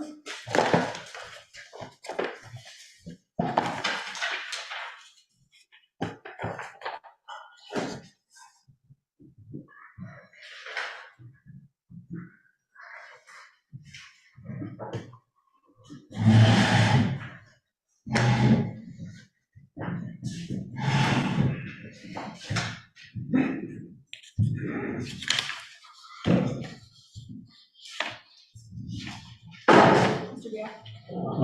Madam Chair, members of the committee, good morning, still morning to you. I have a written report and it's not extensive, so I'll just go ahead and go through it. It's a memorandum to the committee dated today, May 9th. The subject is the fiscal year 2024 annual budget process update.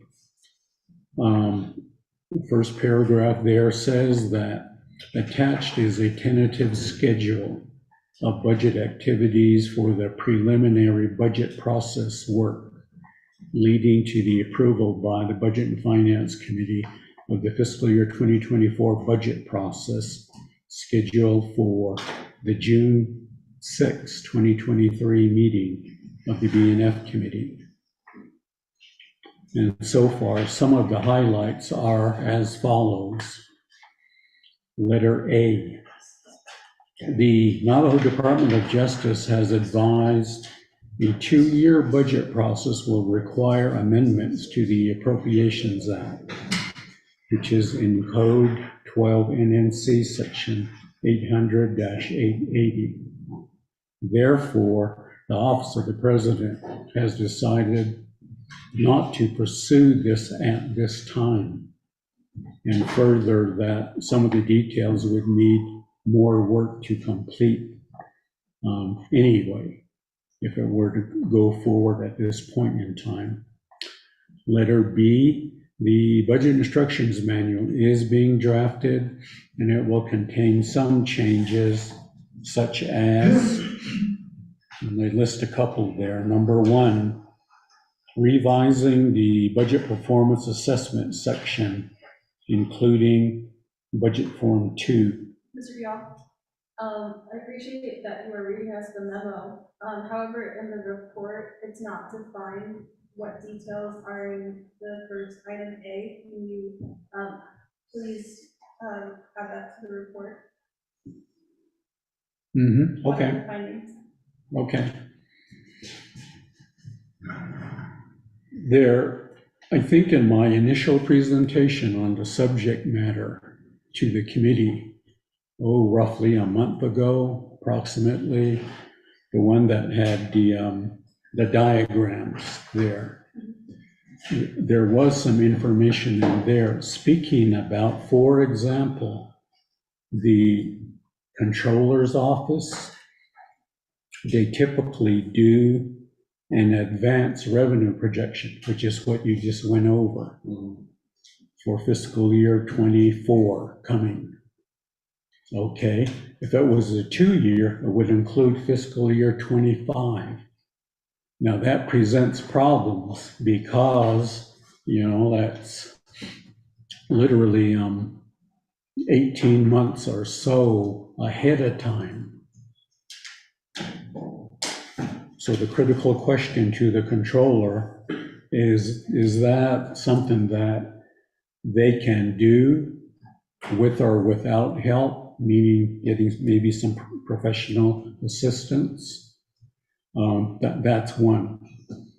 Another one would be similarly, all of the fiduciary and proprietary funds, the trust funds, and then the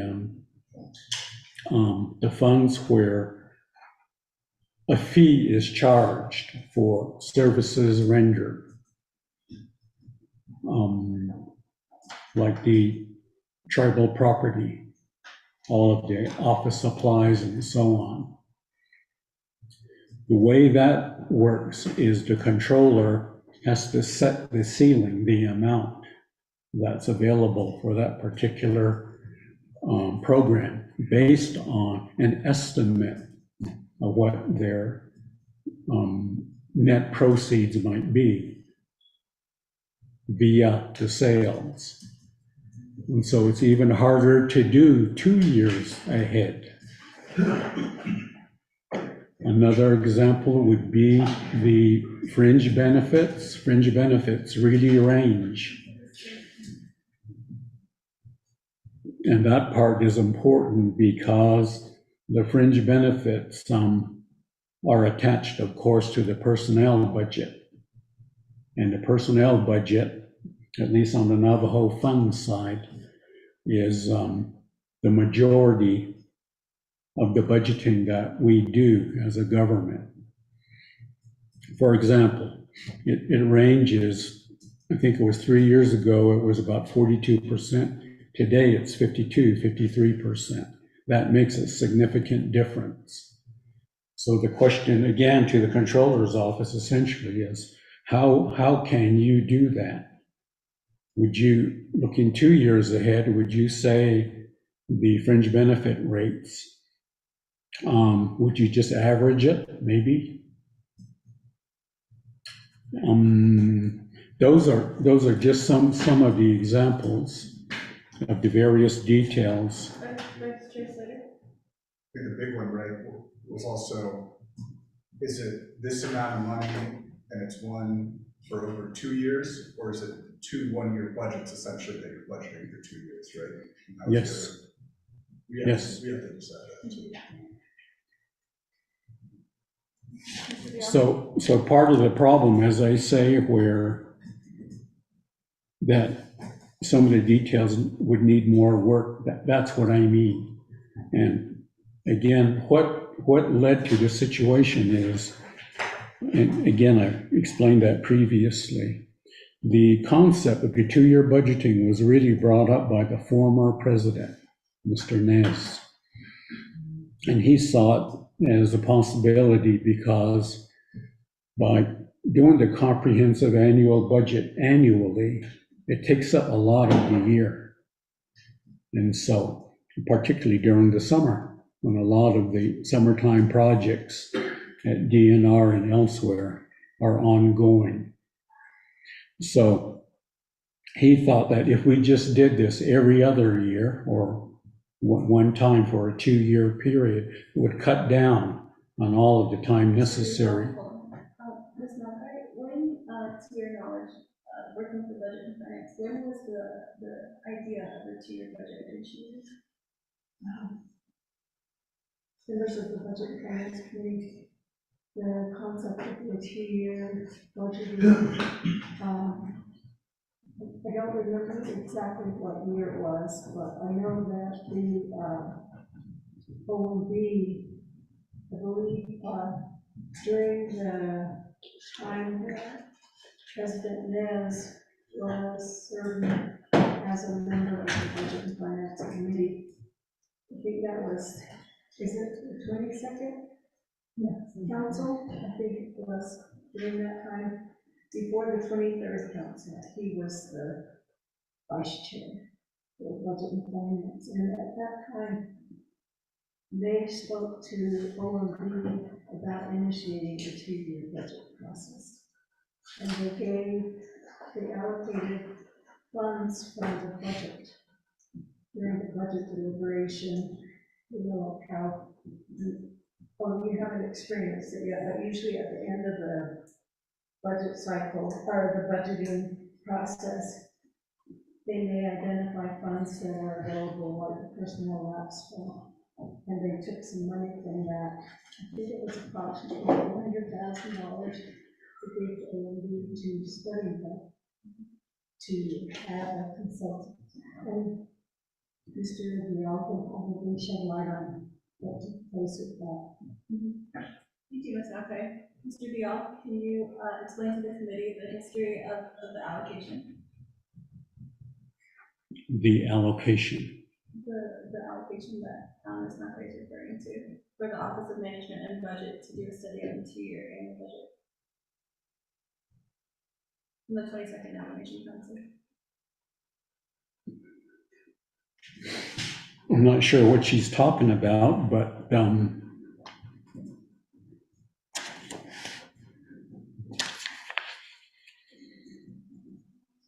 to my recollection, to what I remember, is that President Nez in the year 2021 first brought up this idea of the 2-year budgeting concept.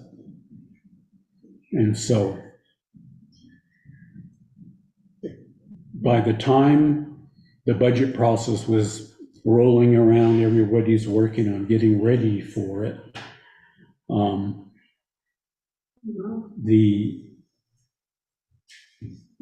The various parties, OMB, OOC, DOJ, the branch chiefs, divisions, etc. You all get started on the budget like about now, May of that particular year. And when you get going with it, you don't really have time to do anything else. See, that's what we're talking about, how time consuming it is. So that's why when 22 came around, the same thing happened. And so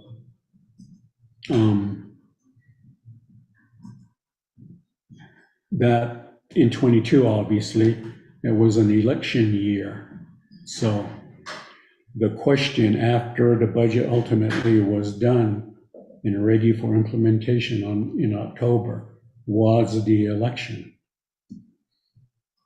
We all now know the results of the election. You know, former President Nez was not reelected. So that brought up the question, is the 2-year concept really still a go? Is there interest to do it? And the incoming administration, although the question was posed to them, they didn't take office until January, just 3 months ago now.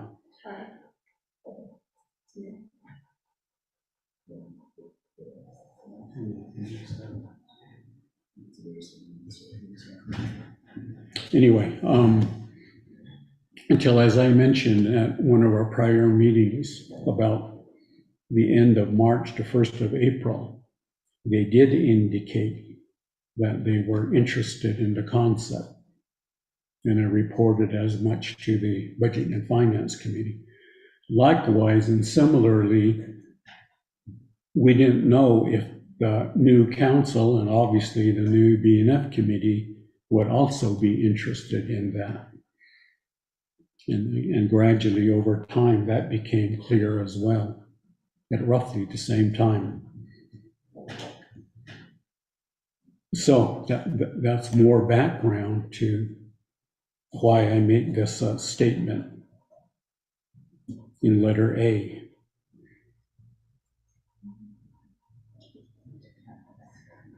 Yeah, Mr. Dial, just for future context, when reporting to the Budget and Finance Committee, instead of just reading from the memo, can you just provide I appreciate that this is conceptually how you present, but I think that it's important to also document the details that you've outlined verbally, so then we can reference it instead of continuously doing the same, almost the same report every time, just so that we can move forward and continue to progress. I guess that's my only comment on item A, is so that we can continue to develop, because one of the topics today that we're going to decide on in the Budget and Finance Committee agenda are our priorities, and this is an item that the Budget and Finance Committee would like to be, I guess, you provided education on the background. And so that's the point of driving why this is of importance to receive that information. So I'm just gonna turn the time back over to Mr. Gill to continue the report. All right, thank you. Now moving on to letter B, the Budget Instructions Manual, referred to as the BIM, is currently being drafted, and it will contain some changes, such as, I was saying, I listed 2 of them here. Number 1, revising the budget performance assessment section, including budget form 2. And it is intended that these revisions will improve the process. Number 2, the budgets will be prepared at level of detail 4 instead of 6. This will reduce the budget form 4 content by taking out some of the object code detail.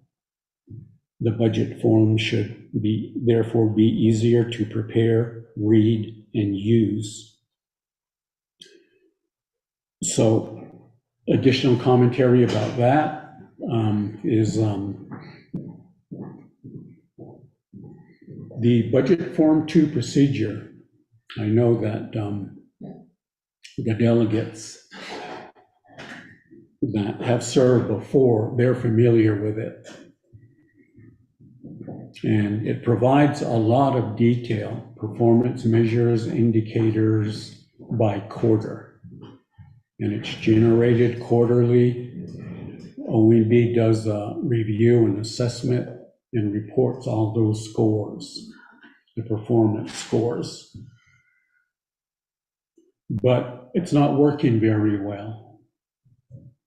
And it's not working very well because it appears that many of the programs don't take it, quite frankly, seriously by laying out truly measurable objectives and performance measures, indicators, etc. So come budget time, OMB will present that report to all of the oversight committees as well as the branch chiefs as part of the budget performance portion of the budget process. And it appears, however, that, as I said, it's not working very well. So we're hoping to make it better by allowing, well, the budget form 2, we're modifying it somewhat to make it, well, better, just make it more useful. And there's a proposal as well to institute what is called Budget Form 2A. A Budget Form 2A would be more of a narrative style of objectives and performance measures.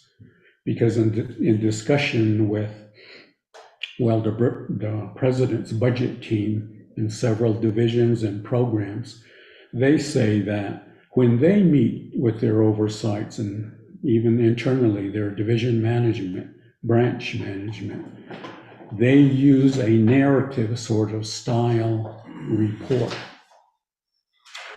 So that new form would allow for that work as well.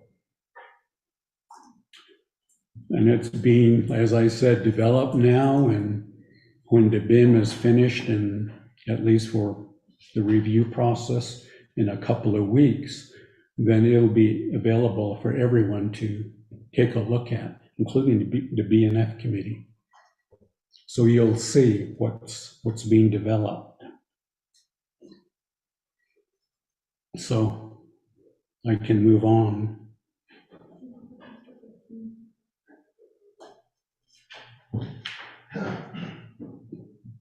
We'll continue.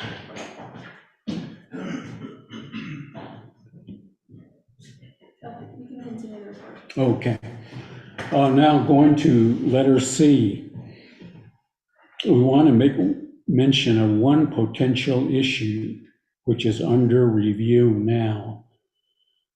And that is Nomination Council Resolution CD 72-22, which affects fund lapses and carryovers, i.e. that is the personnel lapse funds for budgeting.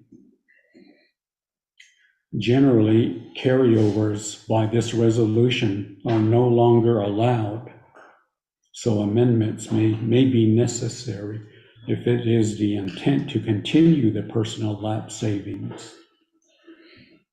Now, DOJ, OOC, OMB, and Legislative Council are considering this matter currently.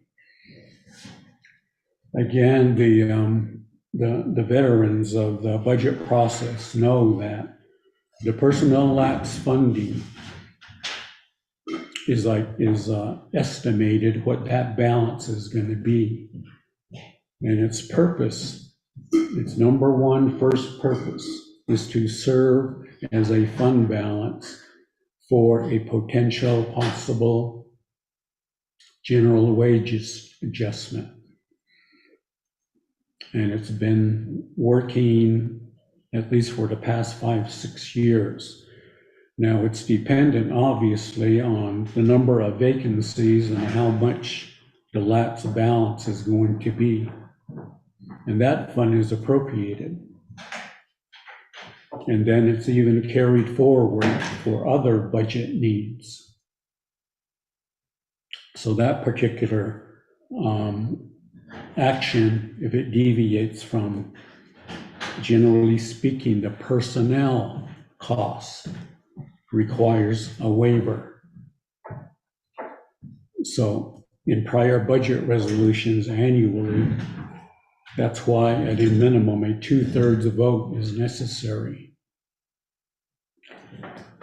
Now, pursuant to this new resolution, which was passed in December, just about 6 months ago now, 5 or 6 months ago, it has the effect, according to some readers, of interrupting this.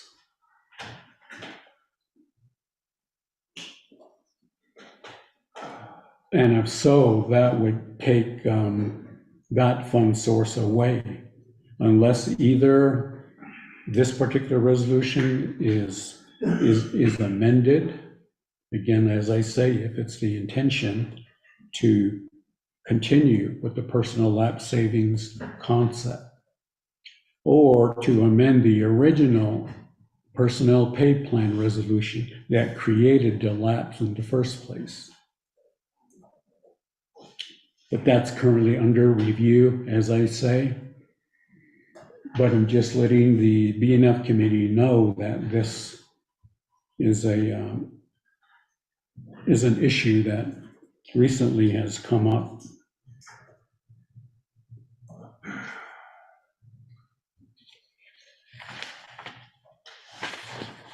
So I can move to the timetable now, the attachment.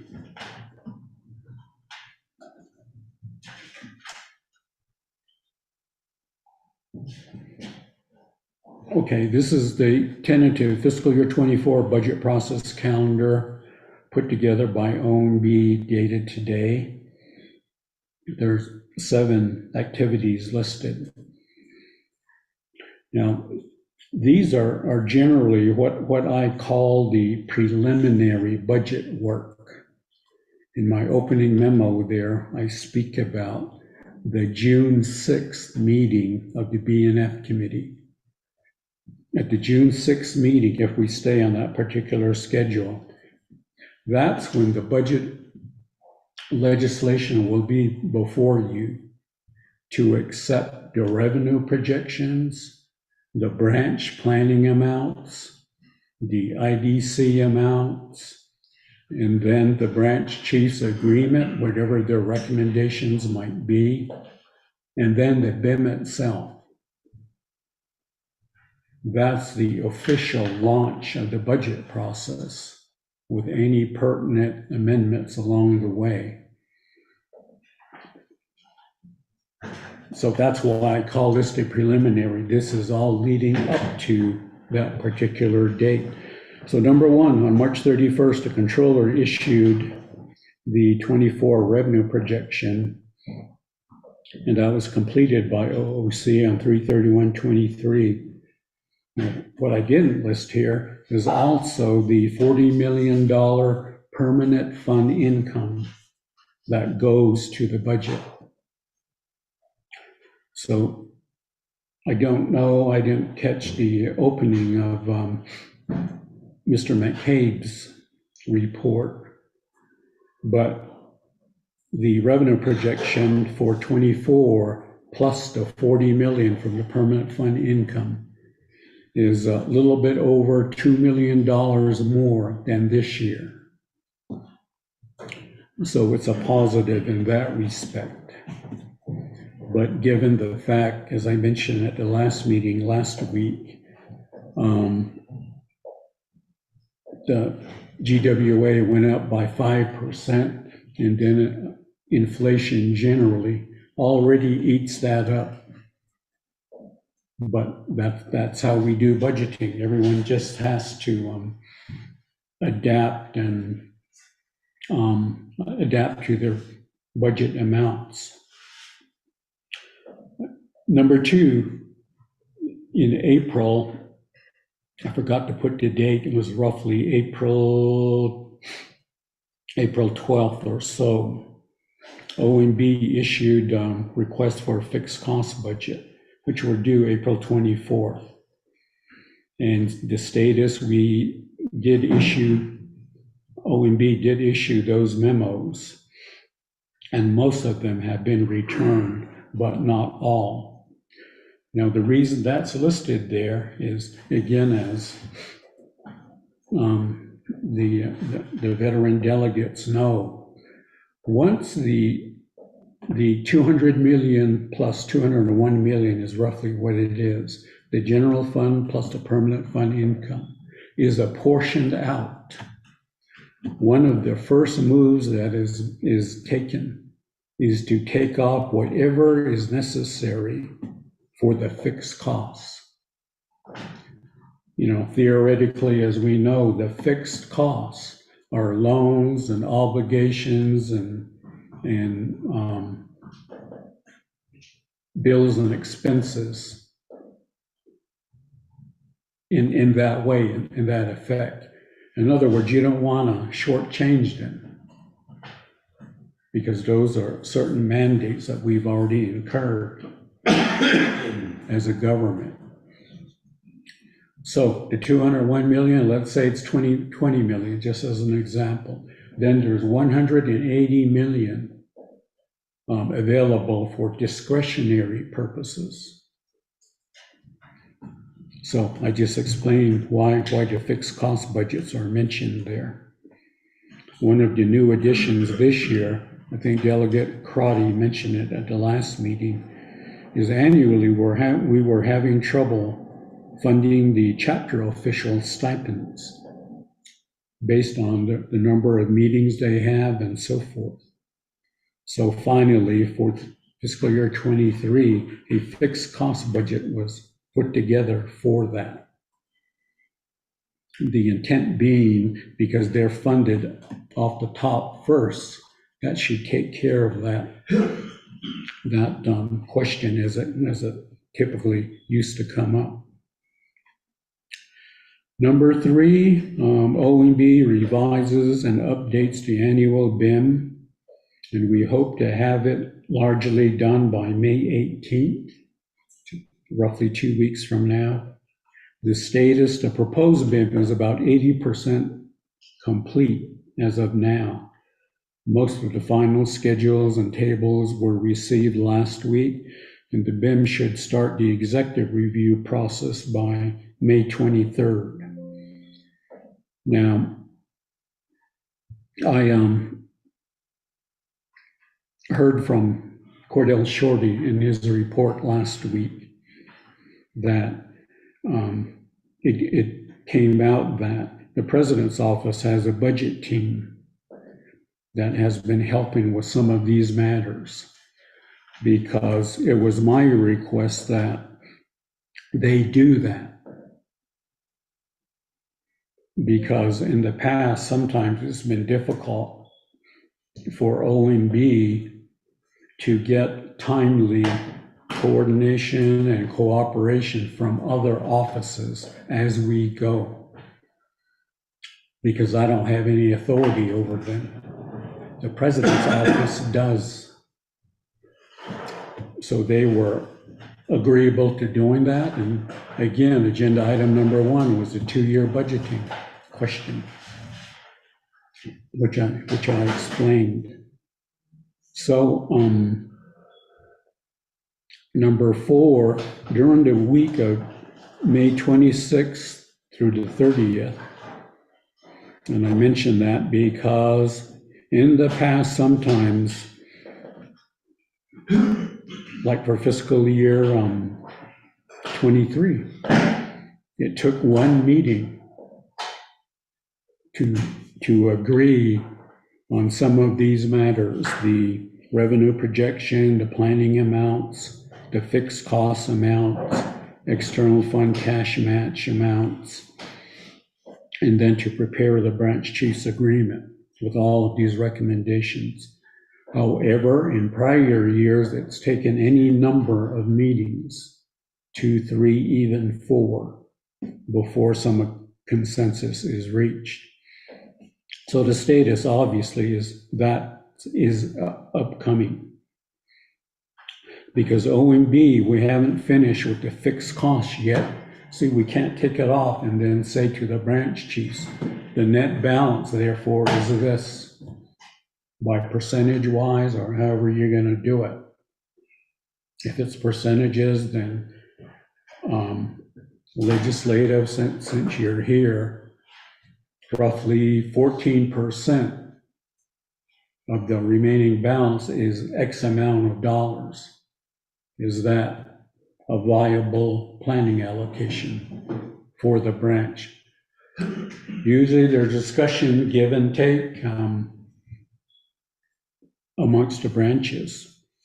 So that is to be done and is coming up. Number 5, May 31st, the BNF committee, one of the members, hopefully, will drop and introduce the 24 budget legislation for the revenue projection, branch planning amounts, fixed costs, the cash match, and then the BIM.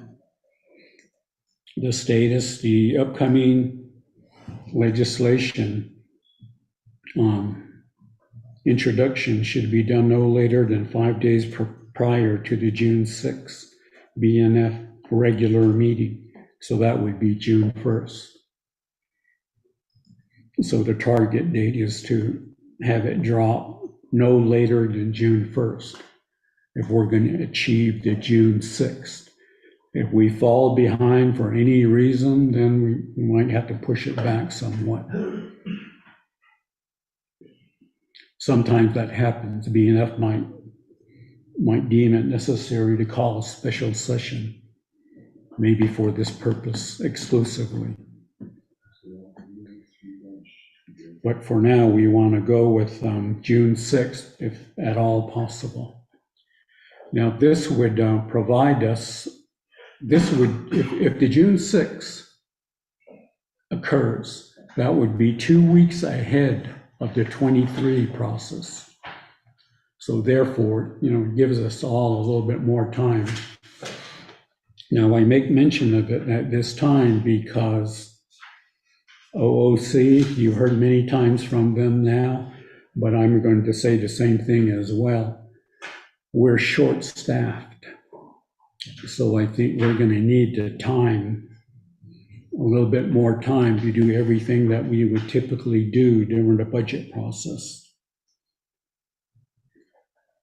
Moving on, number 6, again, the June 6th BNF committee meeting, where you would hear all of this, the final legislation, any pertinent recommendations, any other proposed amendments. I heard that from legislative council, they might be looking at some amendments as well. I haven't seen them yet, but we'll see. So anyway, once the BNF committee hears all this and the branch chiefs agreement then will be presented as well, you'll make your final decisions on all of these matters. And as I said, that would be the official launch of the budget process. Number 7, therefore, the budget development process officially gets underway. And in the legislation will be an exhibit, a full exhibit of the timetable from June 6th all the way till typically September for the council budget session. So it would lay out the periods for the division and branch budget development, their internal budget hearings, the oversight committee budget hearings, their reviews and recommendations, including BNF committee, the NABI committee, and then finally nomination council adoption. Typically that's the day after Labor Day, a 4-day period there. Because the only thing we need to bear in mind is that by the appropriations, the council needs to adopt the budget resolution no later than 20 days before the end of the fiscal year. So that would, roughly speaking, be September 10th. And typically we've met that timeline, meaning we, the government. There's only 1 year in my recollection that we did not make that, but so it went into a Saturday.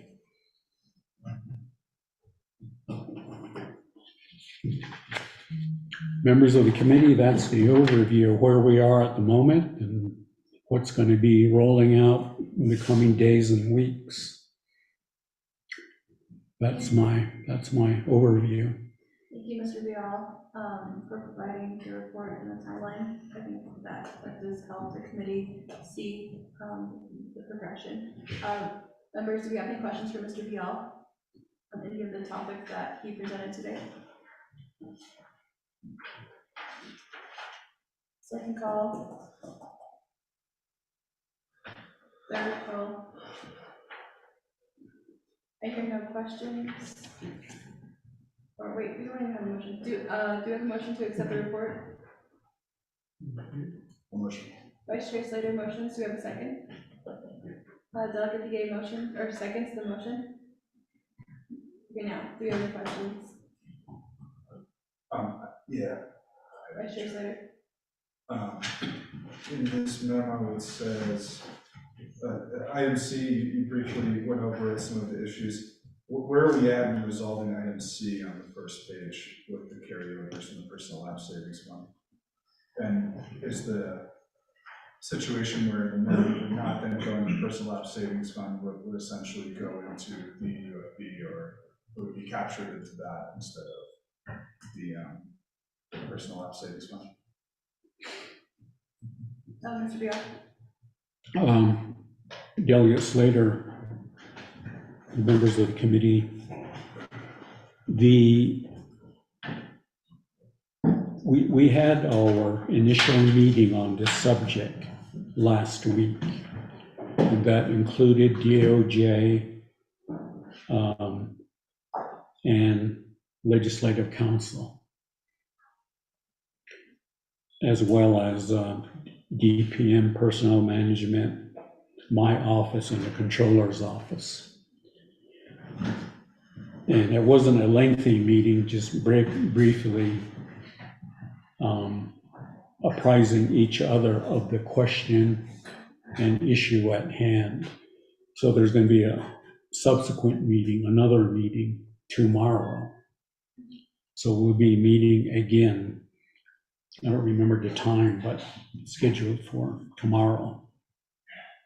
And hopefully at that time we'll be better able to identify, the option to remedy the situation if that's going to be the recommendation.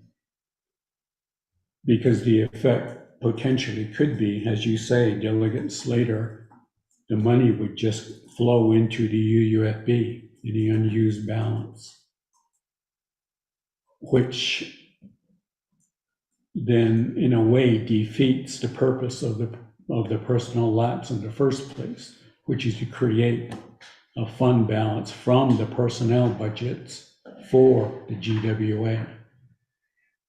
And in typical years, for a number of years now, that also included increases in the retirement benefits fixed costs.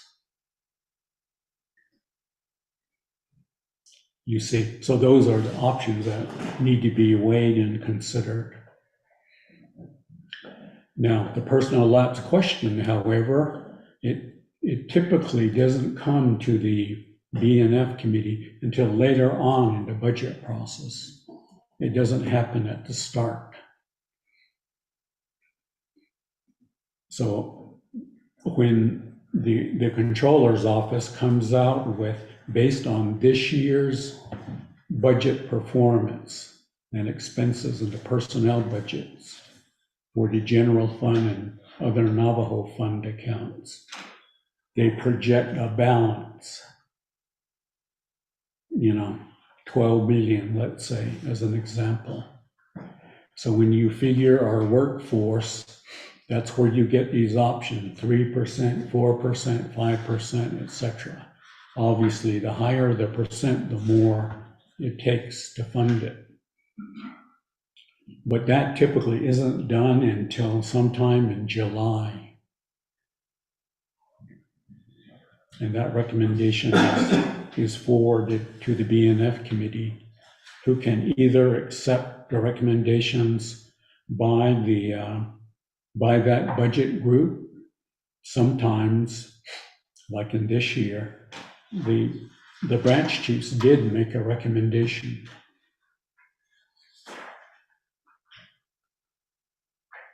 Now, the remaining balance after these personnel, the GWA and any other related personnel funding expenses are dealt with. The remaining balance became used by the BNF committee to budget for their sense of priorities. And whatever that balance is, it ranges again every year. And typically it's not used for personnel expenses. Therefore, it requires a waiver, a full waiver of the council.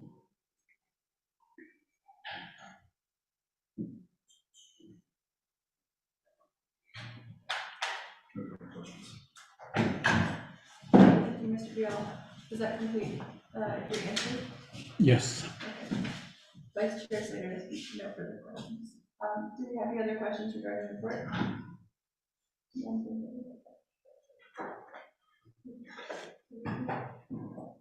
Okay. Second call. Third call. I hear no more questions on the report from Mr. Bial on the 2-year budgeting process, update on the fiscal year 2024 bid, the fiscal year 2024 budget process, the 3-branch agreement. So Ms. Nelson, can you take today's roll call vote to accept the report? Yes, Madam Chair, roll call vote, accepting the report. Morton Assert, how do you vote? Green. Thank you. Morton Assert votes green. Honorable Lauren indicates green, how do you vote? Green. Thank you. Honorable Lauren indicates votes green. Honorable Seth Damon, how do you vote? I will agree. Thank you. Honorable Seth Damon votes green. Honorable Carl Slater, how do you vote? Green. Thank you. Honorable Carl Slater votes green. Madam Chair, we have 4 members voting in the affirmative or opposing. Madam Chair, not voting. Madam Chair. Thank you, colleagues. And with that, Mr. Bial, thank you for your time and the report today. We look forward to continuing our discussions in the process. And thank you for the work that you do. Thank you.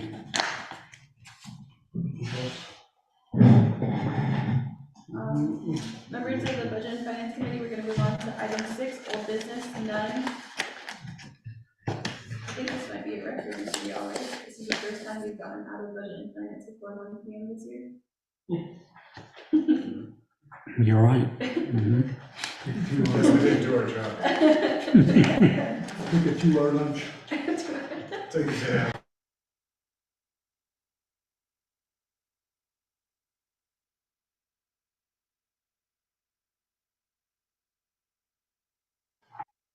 Moving on to item 7, new business. We're gonna go to item A, which is legislation number 007323. Let's see. Sponsor is President. Yourself. Oh, so, okay, I am ready. It's the investment committee. Okay. You're joking. Okay, can we have the legislation read into it? Okay, thank you, Chair.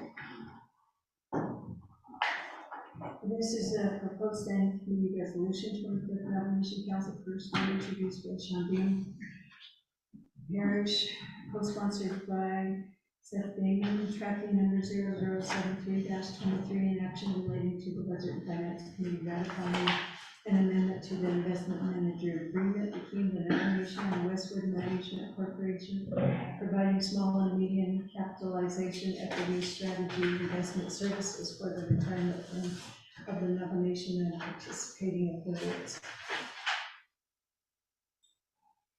Thank you very much. Colleagues, do we have a motion to consider? Motion. Do we have a second, colleagues? I'll second. Okay. A motion from Delegate Damon and a second from Chair Parrish. Committee members, are there comments or questions or discussion on legislation 7323? Going twice? Going 3 times? Ms. Nelson, can you please do a roll call vote on 7323? Yes, Vice Chair, roll call vote on legislation number 0073-23. Mara Esseret, how do you vote? Green. Thank you, Mara Esseret votes green. Honorable Norman Gay, how do you vote? Thank you, Honorable Norman Gay votes green. Honorable Seth Damon, how do you vote? Green. Thank you, Honorable Seth Damon votes green. Honorable Shanti Parrish, how do you vote? I vote green. Thank you, Honorable Shanti Parrish votes green. Vice Chair, we have 4 members voting in the affirmative or opposing. Vice Chair not voting. Vice Chair. Thank you very much, colleagues. We'll move on to legislation 7423. Ms. Knockout, can you please read the legislation into the record? Okay, this is a proposed standing committee resolution from the Nomination Council, introduced by Parrish and Seth Damon, council delegates, tracking number 0074-23, and action relating to budget and finance committee ratifying an amendment to the investment manager agreement between the Nomination and Westwood Management Corporation, providing small and medium capitalization equity strategy investment services for the Nomination Fund.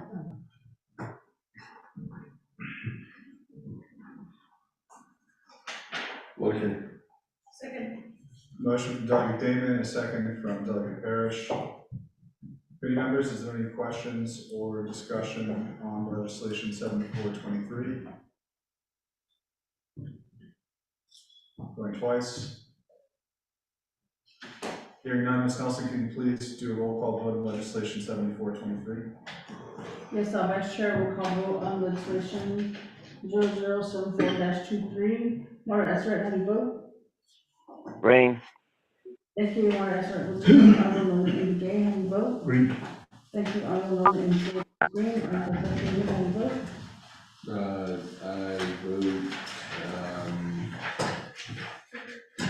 I vote, green. Thank you, Honorable Seth Damon votes green. Honorable Shanti Parrish, how do you vote? Okay. Thank you, Honorable Shanti Parrish votes green. Vice Chair, we have 4 members voting in the affirmative or opposing, and Vice Chair not voting. Vice Chair. Thank you, Ms. Nelson. Committee members, we move on to legislation 7523. Ms. Knockout, can you please read that into the record? Okay, this is a proposed standing committee resolution to approve the nomination council for first year 2023, introduced by Seth David, tracking number 0075-23, an act relating to the Budget and Finance Committee approving certain amendments to the nomination procurement rules and regulations adopted in VFD 192-03 to allow for micro purchases of $10,000 or less, to clarify the definitions of goods and services, and to approve other revisions. Into the record. Committee members, is there a motion? The motion from Delegate Begay. Is there a second, committee members?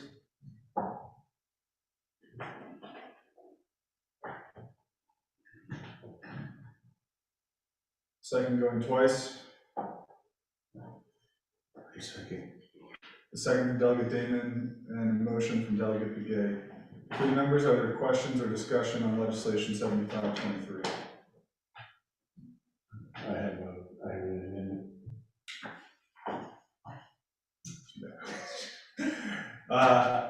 Committee members, do you want to proceed with a presentation and an overview, or do you want to have Delegate Damon explain the amendment that he needs to offer?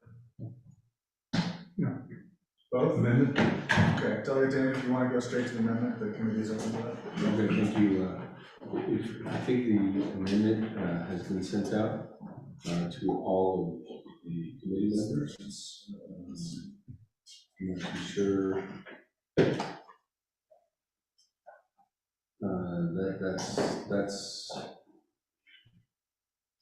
That's not what you sent out to.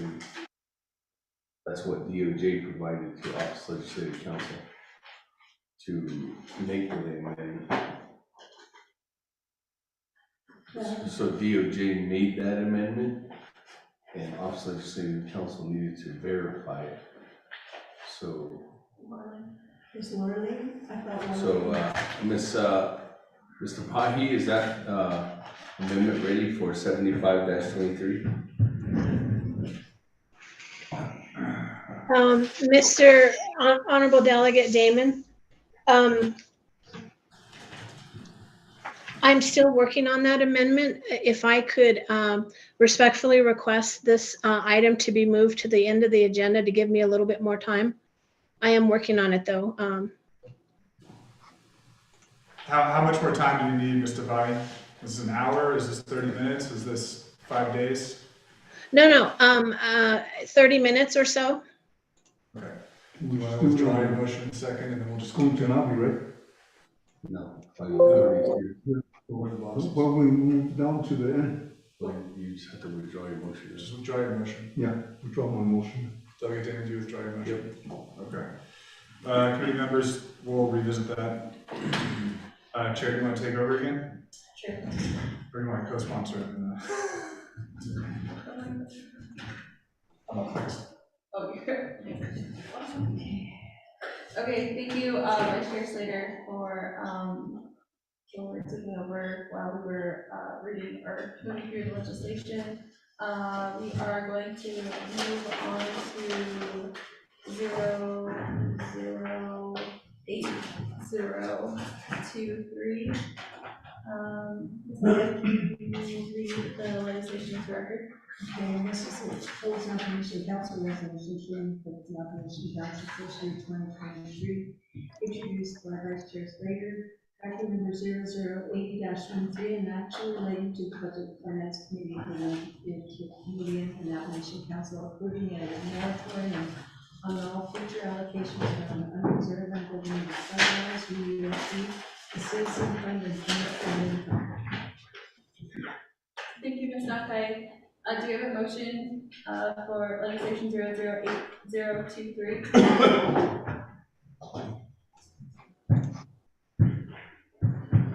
I'll motion. I'll motion. Speaker, For record, should be somebody else. Speaker Damon motions the legislation. Do we have a second? Still moving on forward, right? Delegate Begay seconds the motion. Colleagues, do we have any questions for legislation 008023?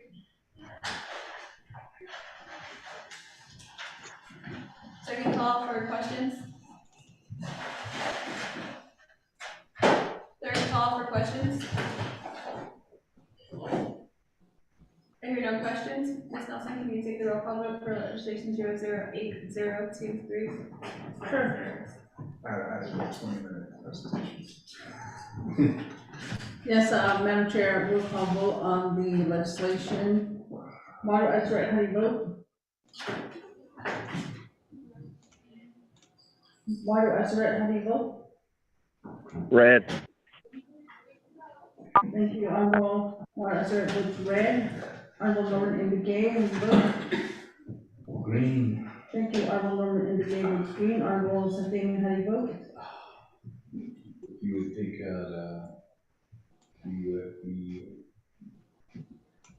I vote, red at this time, except for. All right, I'm leaving you alone, but pizza's here.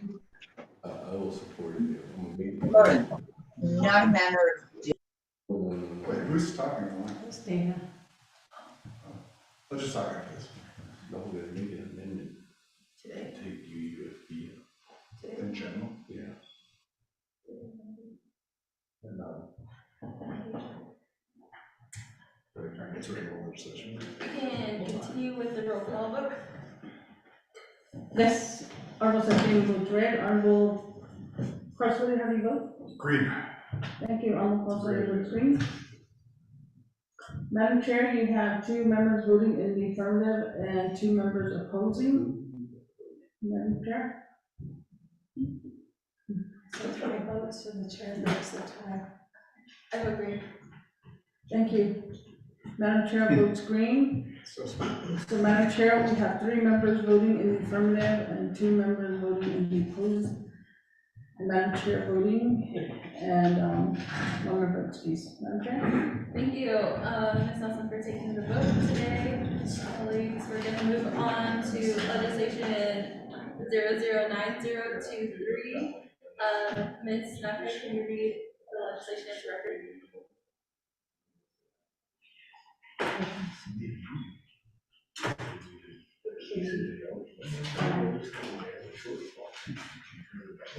This is a proposed edit for the resolution 2011, council first year 2023, introduced by Seth David. Oh, no. Chapter number 0090-23, an action relating to the Budget and Finance Committee and student allocations.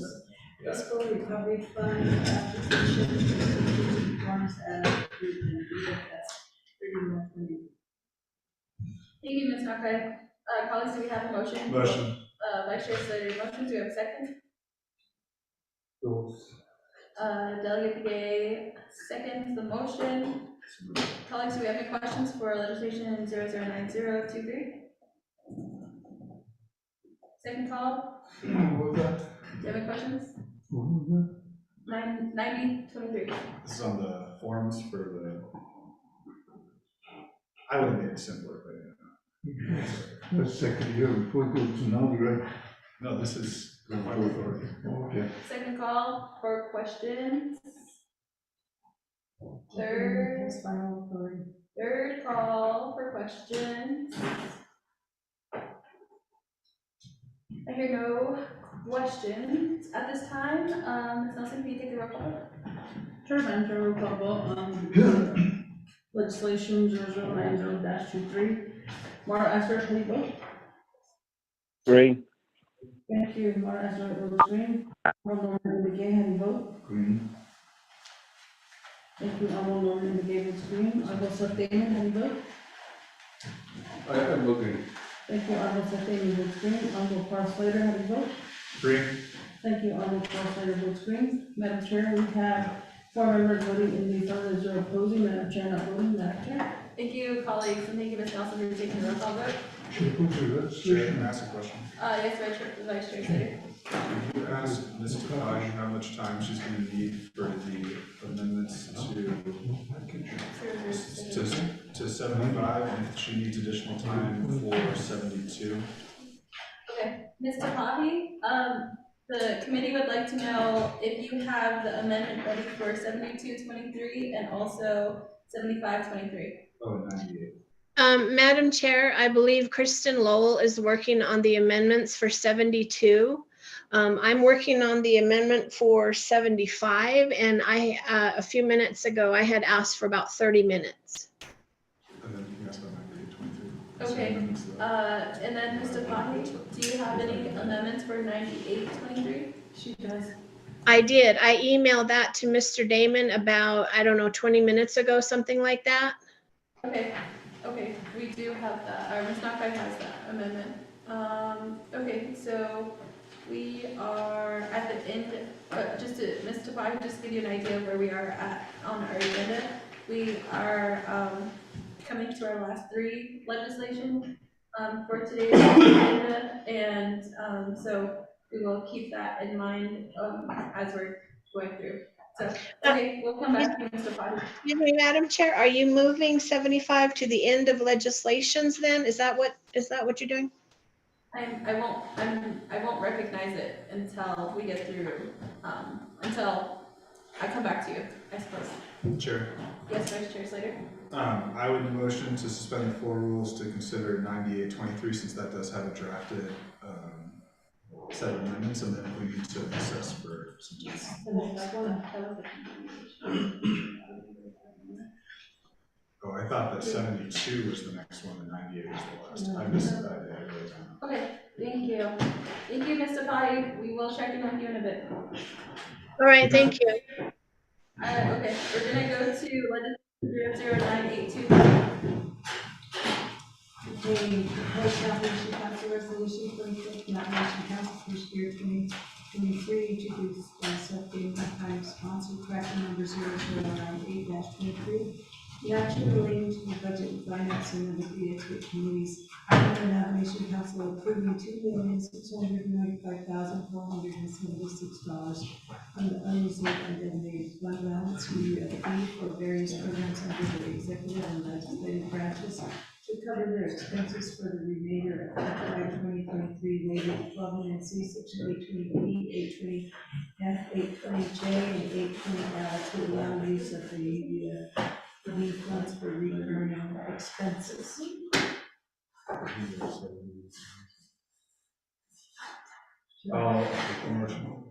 Okay, Vice Chair Slater, motion. Do you have a second?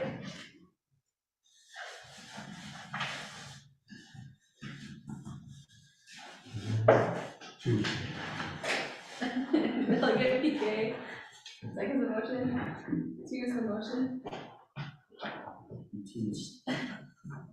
Colleagues, do you have any questions for legislation 009823?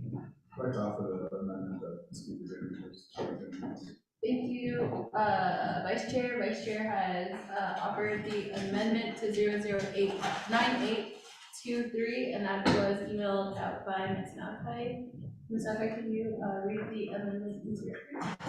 Okay, amendment 1 to 0098-23. 1 on page 6 at line 1, insert the following new paragraph, and this is all underscored. Double B, the sponsor of this action, contacted the judicial branch regarding the branch's needs of any for supplemental funding for the remainder of FY 2023. The judicial branch responded with a memorandum attached as exhibit A, indicating that the branch has a need for supplemental funding at this time.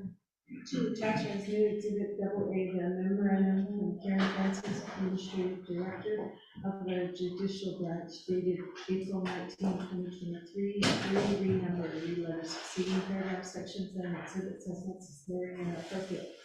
Office of Legislative Services and Legislative Council are authorized to make technical edits to this legislation in its exhibits to implement the committee's intent. This amendment supersedes inconsistent language and any other amendments. Therefore, we have exhibit AA attached.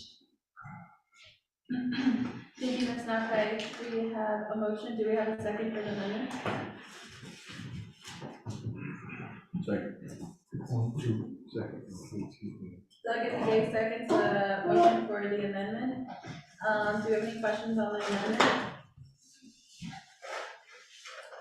Second call for questions on amendment 1. Third call. Hearing none, Ms. Nelson, can we vote on the amendment?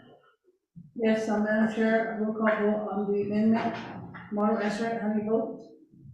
Green. Thank you, Martin Essert votes green. Honorable, Norman McGay, how do you vote? Green. Thank you. Honorable Norman McGay votes green. Honorable Seth Damon, how do you vote? Green. Thank you, Honorable Seth Damon votes green. Honorable Paul Slater, how do you vote? Green. Thank you, Honorable Paul Slater votes green. Madam Chair, we have 4 members voting in the affirmative, 0 opposing. Madam Chair, not voting, Madam Chair. Thank you, Ms. Nelson, for taking the roll call vote. We're going to go back to the main motion. Legislation 009823 now has amendment 1. Colleagues, do you have any other questions for the legislation? Second call for questions. Third call for questions. I hear none. Ms. Nelson, can we do a roll call vote on legislation 009823 with amendment 1? Yes, Madam Chair, roll call vote on the motion. Martin Essert, how do you vote? Green. Thank you, Martin Essert votes green. Honorable Norman McGay, how do you vote? Green. Thank you, Honorable Norman McGay votes green. Honorable Seth Damon, how do you vote? Green. Thank you, Honorable Seth Damon votes green. Honorable Paul Slater, how do you vote? Red. Thank you, Honorable Paul Slater votes red. Madam Chair, we have 2 members voting in the affirmative or opposing. Madam Chair, not voting, Madam Chair. Thank you, Ms. Nelson, for taking the vote, and thank you, colleagues, today for voting on the legislation. Legislation continues on to Okay, let's go back to our agenda. We are going to go to our next item of new business, which is.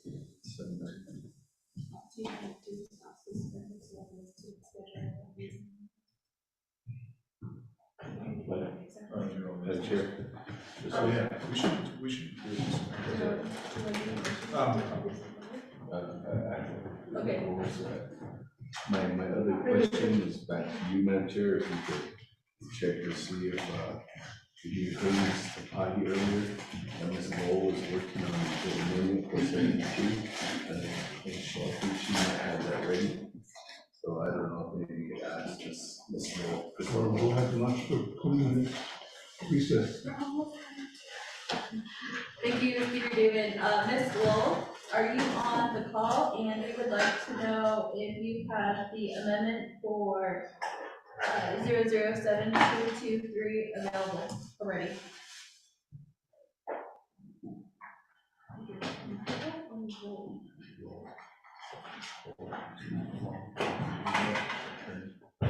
Ms. Lowell?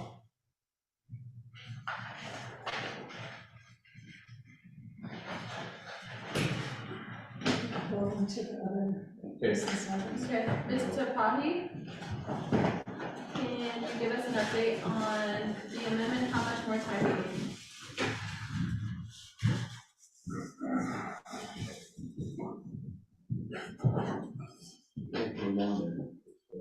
Yeah, Chair, I'll motion to suspend the floor rules to combine all of the scheduling items into one action item, and we'll go point by point, and then we'll have one vote. So that would be items, I don't know the renumbered ones, but on the proposed agenda, it's G through L.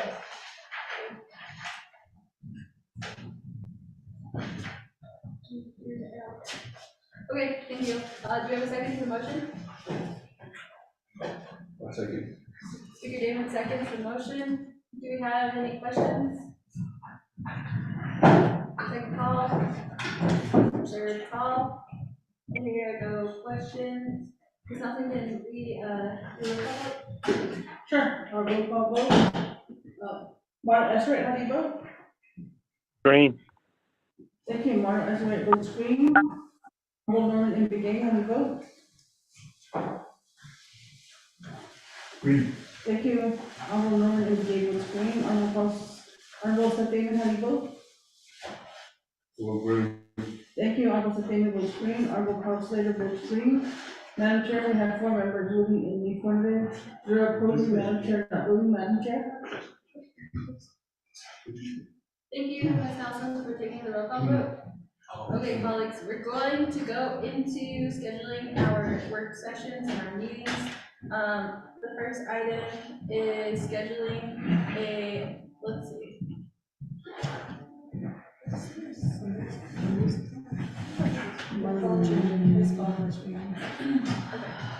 Let's see, let's go to. Not yet. Oh, okay. Oh, We we were.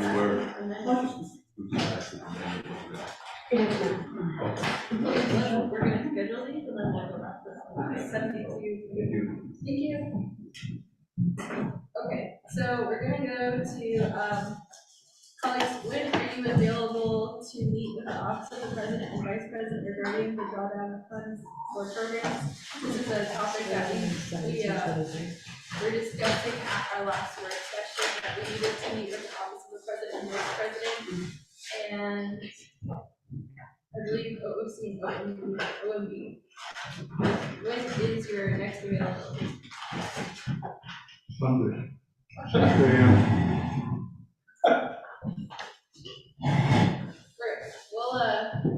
We will propose a date and then we'll send that over to, let me ask, is Sarah Slim on from the Office of the President and Vice President, or anybody from the Office of the President and Vice President on the call?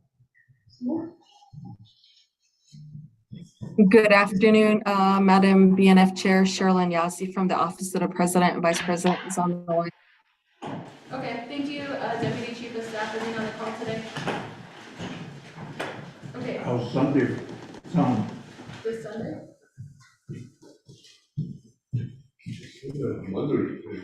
That's what I mean. Just.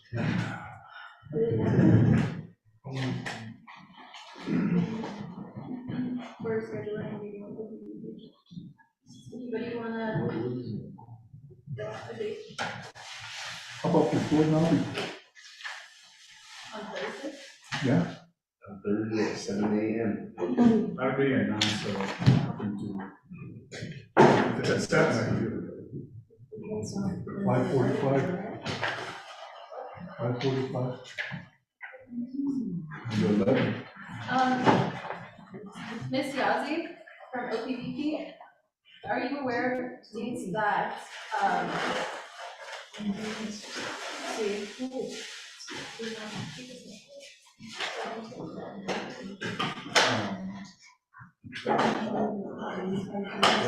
Chief of Staff, what days he's available to meet with Budget and Finance and also members of the executive branch to meet with the Budget and Finance Committee regarding the drawdown of funds by the division.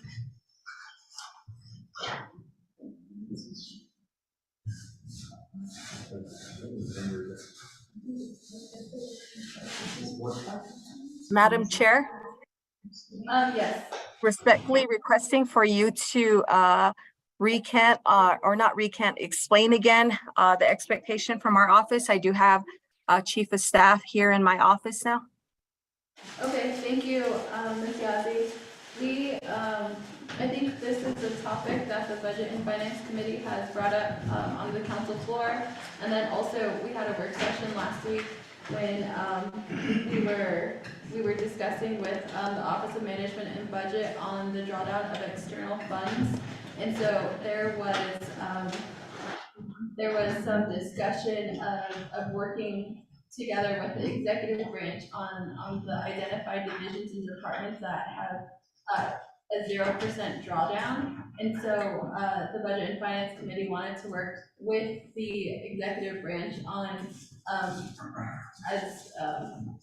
with the oversight of Office of the Controller and Office of Management and Budget to take a further look at the issues that divisions, departments, and also the Office of the Controller, Office of Management and Budget are having in the process of the drawdown.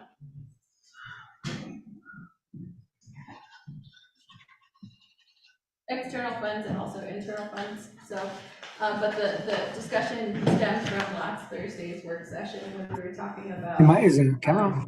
Right.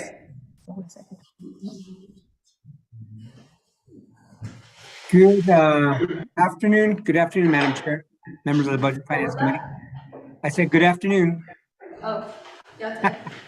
Oh, Yate. Our office has been working on this for a little while now, and I believe we've made some progress on it. I know that there's still some differences in interpretation and opinion between the BIA and our Navajo Department of Justice. However, we will put every foot forward to make sure that we attend a reasonable amount. On our side, we still have some time constraints, but when's your next Budget and Finance Committee meeting, scheduled meeting? We do have our Budget and Finance Committee scheduled for May 16th, but I think this is gonna be a lengthy conversation, so or we just wanted to designate a specific meeting with you all on this topic, so so we can speak more freely, I suppose. Okay, why don't we go ahead and shoot for May 15th to, I'll get our team and the executive side involved so that we can make a very thorough presentation and give you all of the up-to-speed information. It's my understanding that Mr. Shorty may have indicated to you that he has not met with us. We've met with him on at least a half dozen times for him to thoroughly explain what he was looking for him to understand that we are in support of getting this resolved, and that all of our divisions and programs that have any unexpended funds, that we thoroughly understand that that's what it is, that's what the nature of it is, and we would get there and we would make it happen. And so I'm not sure if that's a true statement that you maybe he may have indicated that he hasn't met with us, but that's not a true statement. And on the 15th of May, I will have assembled everybody along with the Deputy Chief of Staff to make sure that we are able to answer, if not most of the questions that your budget and finance or concerns that you may have, ma'am. Thank you, Mr. Sandoval. Let me check with the Budget and Finance Committee's schedule. Okay. We could do first thing in the morning. That'd be okay for me. What time, what do you mean first thing in the morning, what day? 8 o'clock or? 8 or 9, maybe. What day? I have financial meetings that day from 10 to 2, and then it takes me 2 hours to get this.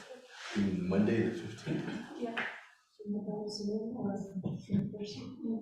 Calm gonna be down. an in-person meeting.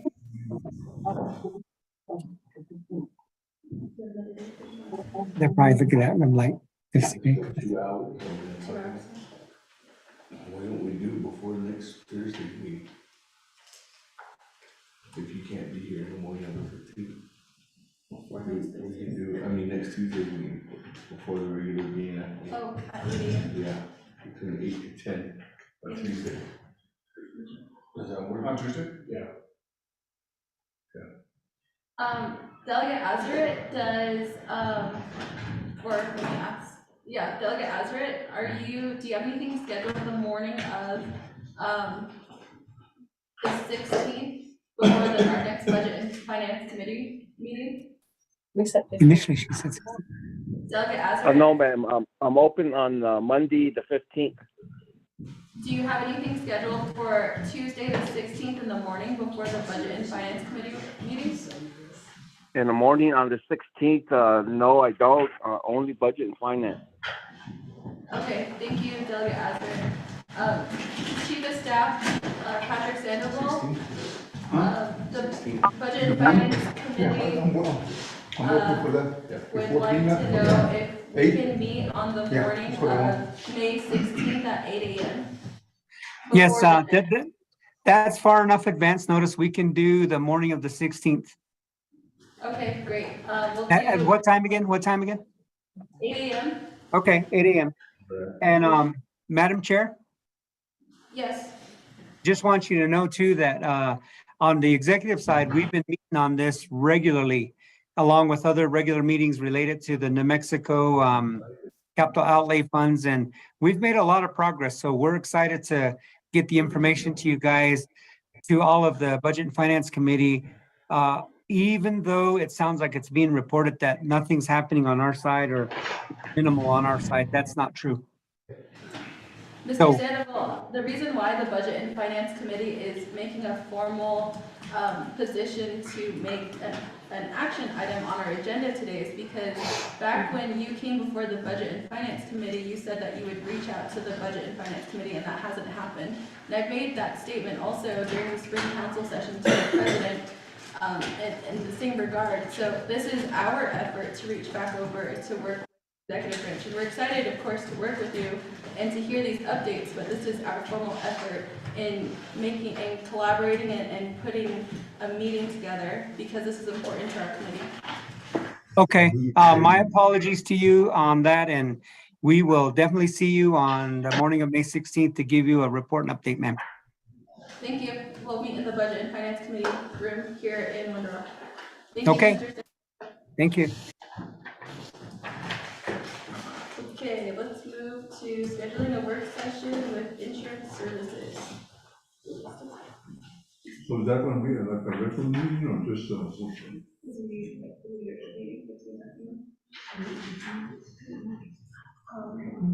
Ms. Naka, can you give background on the insurance services meeting work session? Okay, there's, I think that's it.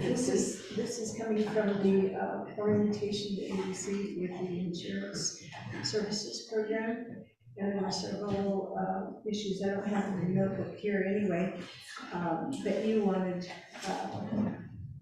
further discussion on. And so this was regarding, I think it was like the same-sex relationships in the families that are there. How does their insurance coverage, what's the future looking like for those as far as developing policies and such? Some of those types of questions surfaced at that work session that we had with insurance services. And so Mr.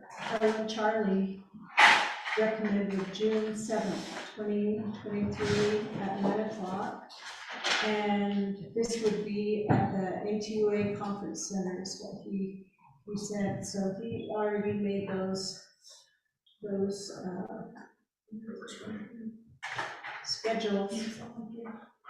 and has the ATUA Thank you, conference room set up for that. Ms. Naka, can we ask if the meeting can be the same day but moved to 1 p.m.? Moved to 1 o'clock that day? Same day.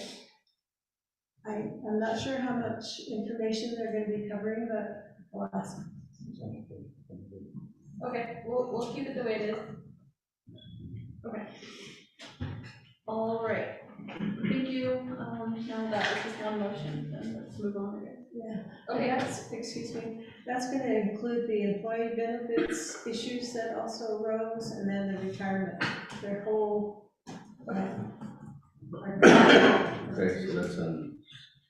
Okay, so we're gonna meet with the, in regards to all the questions that we had during orientation for insurance.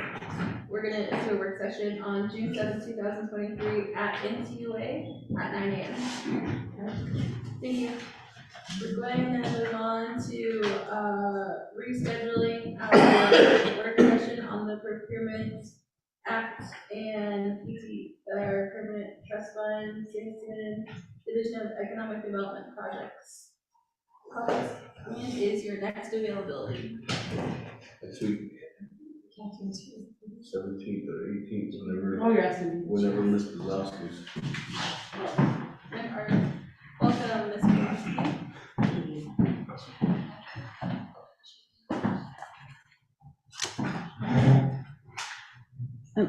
I'm sorry, what was the question? Of the procurement legislation, the Procurement Act. We're ready whenever you guys want to schedule the work session, so whatever works for the committee. Next, when is everybody's next availability? Available next week, What day were you suggesting? 17th or 18th. 17th is an investment committee meeting. Yeah, small change. Do you think an afternoon, or I mean, a half a day or a day? A half day. I'm pretty sure a whole day you guys would glaze over. 1 p.m. 1 p.m. on the 18th? Yes. Okay, so this particular scheduling issue came from the cancellation or postponement of Friday's Procurement Act was supposed to be at 9 o'clock. Then the afternoon was supposed to be with the BED PTF projects. So it's gonna be a full day. Or we can break it up, we can break up DED and then the procurement too. Into two separate Yeah, work sessions. yeah. I think we should just mix the DED ones, because this is going to be the second or third time we rescheduled it, and most people are. No, that, it was rescheduled because of us, because our schedule, not because of. No, that's what I'm saying, is that the first time people didn't show up and ask the questions about it, the second time we canceled it, we participated in this Friday. Okay, so the 18th on which day? Which day?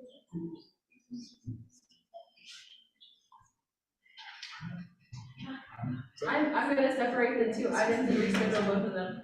So the first one is going to be the Procurement Act. What date are we available? What day is the investment? It's on the 17th. So we have it after. Wait, you have it on the 18th? This calendar invite has it on the 17th. Oh. Maybe it's not on the No, calendar, no, but maybe it's something It's on the different. 18th. So, yeah, because that's what On the we're gonna 18th? see. So how about what's on the 17th in the afternoon? So we could have that on the 17th at 1 o'clock, we could do procurement, and then on the 18th at 1 o'clock, we could do EED. Okay. Does that work for you? Vice Chair? So I just want to confirm the investment, I assume that they're both correct. Chairperson Parrish, could I request that the meeting start at 2 o'clock on the 17th? There's a meeting I have on the 17th. Yeah. Wait, so you're saying procurement on the 17th? Okay, so, let's see, can I confirm the 18th? Yes, there is 18th meeting. Okay. So, okay, let's go move back to, Wednesday, May 17th. We are going to meet on the Procurement Act at 2 p.m. Is that correct, Ms. Welsky? Well, is it possible in the morning? 2 p.m.?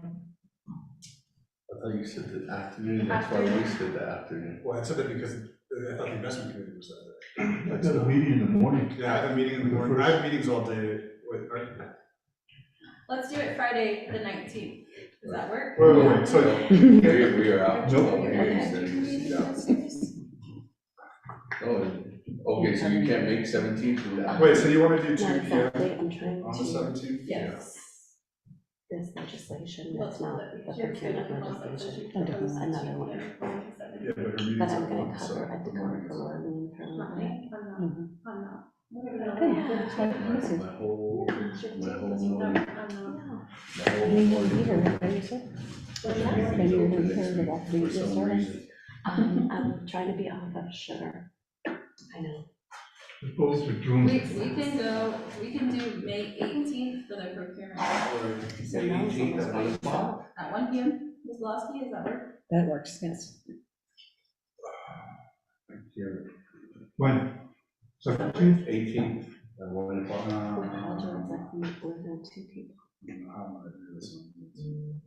I would say, if you say the 17th or 2, then I'm comfortable. 18th at 1, I'm gonna. 17th. 17th at 2?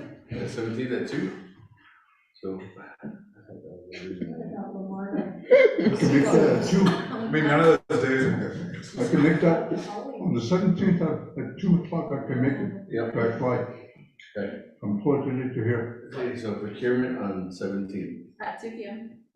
Delegate Azarick, does 2 p.m. on May 17th work for you to meet on the Procurement Act? I can do, the 17th at 2. Okay, Also, 18th in the afternoon also. 15th in the afternoon, me too. Uh, Okay, we're gonna. I have we're gonna meet on the a, 2 p.m. on the 18th, I have another open draft commission meeting in the morning at 8. When in the afternoon? I can do afternoon. On the 15th, I'm open. The afternoon? Yeah, I can do that. Yeah, how about the 15th? What are you doing? I'm in Los Angeles. Oh, You gosh. want to call in? It's a work session. Yeah, you can call it a work session. Just on the regs, she already sent it out. You want to be here? I'm on vacation. So can we still have it? If it works for everybody else, Yeah. that's the best date. What time? The afternoon, at 1. I think, well, this meeting might last, No, I can't do I'll it. listen. Okay. I can't do it at 1. I have to do it at 3. At 3, yeah, I can do Well, 3. 3 o'clock for DED then, because that can just be 2 hours. For DED. Yeah. I'll do that one. It's good. So you want to do the 15th at 3 for the DED one? Yeah, just a quick update. Okay. 3 p.m. So I'll do that. 3, yeah. I can do 3, Still calling, right? schedule the. I'll do a calling, right? Yeah, yeah. Okay. Delegate Azaric, does May 15th at 3 p.m. work for you to meet with the Division of Economic Development? I'm okay with that. Okay, for clarification, the Budget and Finance Committee is going to meet on May 15th, 2023 at 3 p.m. in Windrock at the Budget and Finance Committee conference room to meet the Division of Economic Development. And then we will meet with the Office of the President and Vice President on May 16th at 8 a.m. in the conference room. Then on May 17th, we will meet at 2 p.m. with the Department of Justice on the same room. Sound good? At 2 p.m., right? At On 2 the p.m., yes. All emails will come out, right? Okay, I will email the committee at 3 p.m. by Check your calendar. Once you get clarification from the speaker's office, it goes on your calendar. Is it? Your Outlook. I'm old school, man. I still write it all down. And that's why I'm not. That's why I ignore that.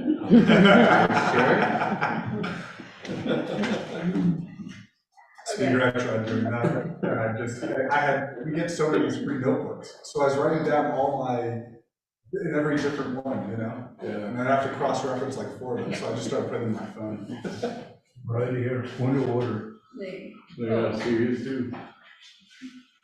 Okay, let's move on to scheduling our work session with the SRF office. Okay, colleagues, when are we going to see Mr. Platero? The 23rd. Tuesday. Mr. Platero or anyone from the FRF office on the call? This is Tom. Yeah, it's Ed, Mr. Platero. We are scheduling our next work session with you.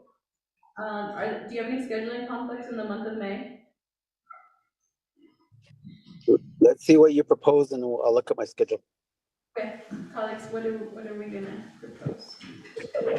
Morning. Monday the 29th.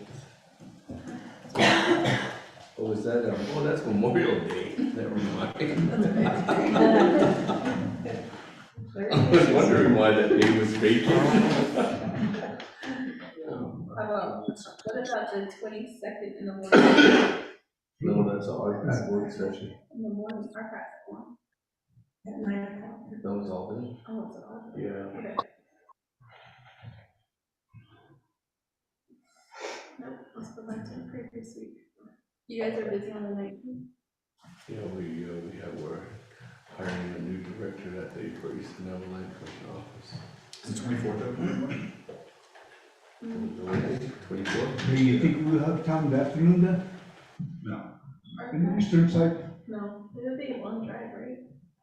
Yeah, because it's in person. No, if we do it on the 19th, we can do it in the afternoon. We can, 1 o'clock, Friday.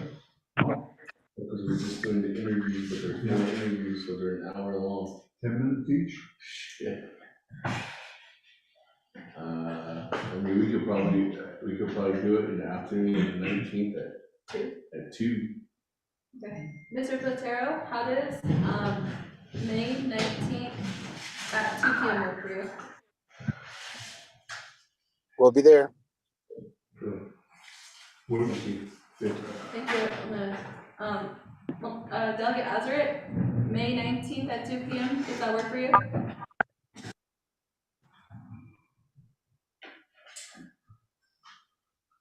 That's okay. Okay. FRF that day.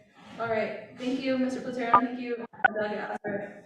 We'll move on to scheduling the work session with the Navajo Department of Health. So 2 p.m. on the 19th, after our budget and finance committee So that was for the 19th? 19th. 2 p.m., correct? On the 19th. On the 19th. Okay. What did you say on the 24th?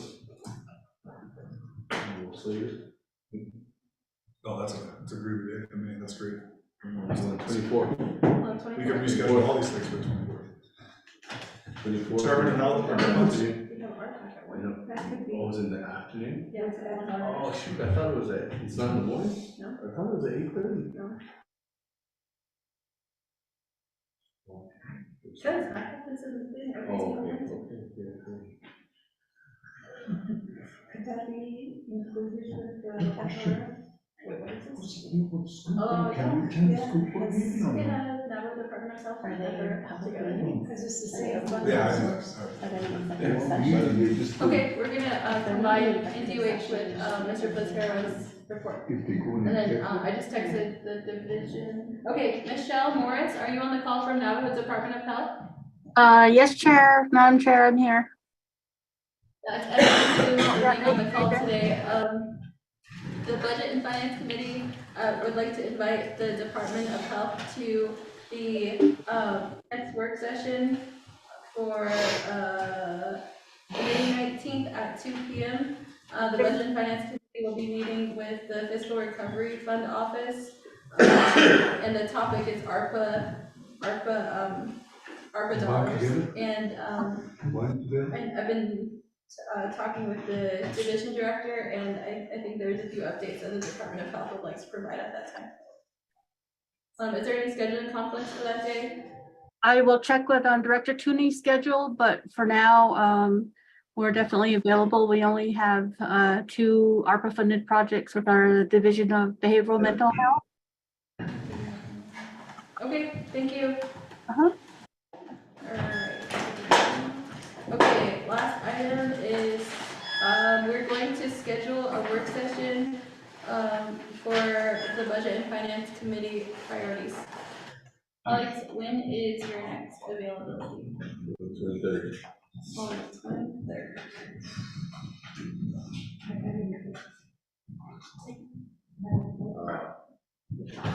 What about the 24th? I think it's somebody. 24th, a lot back. It's all day? That you said It's busy. I cannot be due for 24th. I mean, every fourth Wednesday of the month, I meet with all my staff. Sorry, prioritize. That's good to know. So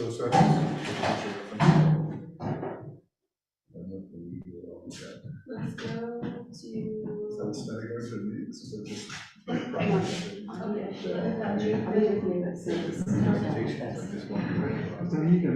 They call me and they want to skin them, so go mad and attend one of their meetings. You know, the more Raymond, you can help in arms, you know. I know the 26th is the Friday, 26th is a potential special council session. To me, I said, yeah. How about the 23rd? Wait, did we just talk about that? Yeah, we should start to, Can we do it in June? Why do you have something on 23rd? Do you have something that's, sure? Yeah, I have some placeholders that I really want to maintain. So. How about the 25th? It's Navi. It's probably Navi. in front of Navi? Yeah. Priorities. Meet for an hour before Navi. But you did it before Navi. We can do it before Navi, since it's just. We can do it at 7 and have breakfast and. Yep, 7 o'clock, boom, right there. Okay. 7 a.m. Yeah. 25th. Do you think we'll get more participation? On 25th? By the 26th, did you just say the 26th? I can probably do Why, what's going on? space off Raymond's chapter. Oh, right. That was at 9 to 12. Oh. But I can do it. I can put them on the back burner. What about What about the 26th in the morning? No, that might be special council. session. Oh. 30th or 31st, or those 30th? 30th, 31st, and 1st, usually the whole nation is gone. About 31st? But this is just the committee. What about the 5th or the 6th, or the 7th? We're just meeting as a committee to finalize our priorities. Oh, that's the first Tuesday, the 6th. I would say we only need, I'm gonna start the discussion via email and then I say at most 2 hours. What do we do about, on the 16th, how's the agenda look? Is it long, short? Right now, let's see, I have some reports, let's see. We have, so far we have 4 reports. One is from the actuary on changing the retirement age. Remember that was discussed? And then the other one is a written report on the ARPA expenditure plan for the judicial branch. It might be ready. And then the other one is continuing the discussion on the budgeting process with Orly. And then the next one is the update on the TIBIC. And then the other is on the revenue projection. Maybe 2 or 3 of that. So we got December those 16th? 3? The legislation. legislations right now, they're blank. So I would say maybe at 3 or something like that, 3 to 4. 2 or 3. Let's do our priorities next week at 3. Okay. So It after could the just be being a moving time or something Yeah, like that. we'll do it. Based on when you so get after the done. being Tuesday, right? Yeah. After our meeting, okay. So we're gonna be For with that. OPBP, our regular meeting, and then our priorities. Well, I need a break from you guys. We're conservative now. We're not putting mileage now. Your young musicians getting your folks work. I guess all in one room the whole day. Okay, great. I'll sit. Delegate Azar, do you have any scheduling conflicts? Yeah, I'm okay with that on Tuesday at 3. So, Delegate Azar, for clarification, on May 16th, we're gonna meet at 8 a.m. with the Office of the President and Vice President. At 10 a.m., our regular meeting, and then following our regular meeting, we're gonna discuss our priorities, finalize our priorities. That's fine. Okay, thank you, Delegate Azar. Thank you, members of the Budget and Finance Committee. We left one out. Committee, So I'll motion we to, fix all that, it's 4 against 1, right? Yeah. Sister. Yeah. I'll send the email out with the dates. Motion? Yeah, I'm motioning to by schedule those dates. Second, for the proposed dates for all our meetings. Delegate Begay, seconds the motion. Do we have any questions?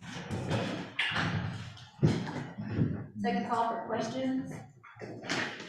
Third call. I hear none. Ms. Nelson, can you take the roll call vote to, for this action item? Yes, so we'll call for the action item. Marta Ashford, how do you vote? Green. Thank you, Marta Ashford votes green. Arnold Robert Begay, how do you vote?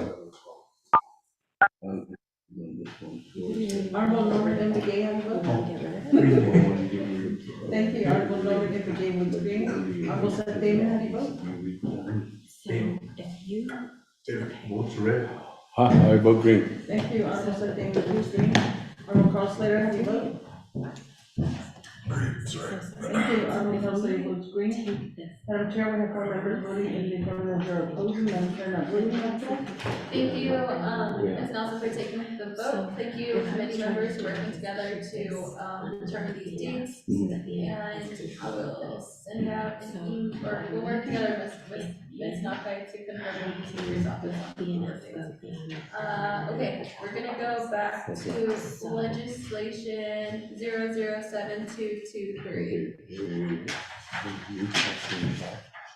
Legislation 0072, let me double check with,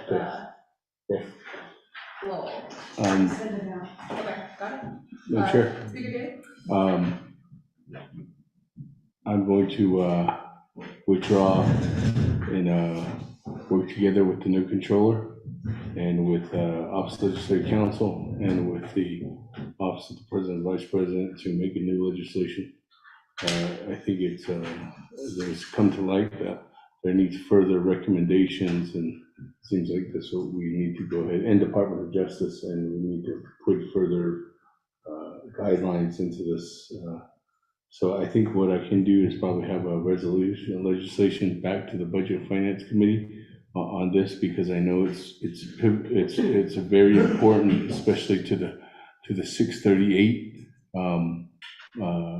programs that don't have access to P cards, and this was allowing that. But in order to do that portion, I think there's other areas of interest that I really need to make sure that I thought there would be fixes to this legislation by now, but it seems like it's so entwined because there's 3 different policies for P card, including the different travel policies and also the policies that are trickled down onto the 638 programs, that this is going to have it's going to be an up and down ripple effect that's going to be hard to manage. And I feel like I feel like if I take this action, it's going to have troubling, it's going to have the controller's office having, it's not going to be good at this time, and I think I need to come back with a better legislation. So I look to see that we'll probably have a better legislation for the 1st of June. I'll re-drop this legislation. So at this time, I'm going to pull legislation 0072-23. Let's do a substitute amendment, so you don't have to do another 5 days. No, I don't want. I just do the whole thing. I'm just redo the whole thing. I don't know if I can do substitute amendment. Sure. Yes, because it's final voting. We have a judge's score. Okay. All right, we're gonna move on to legislation 009823. Also sponsored by Sabrina. 23. 9823.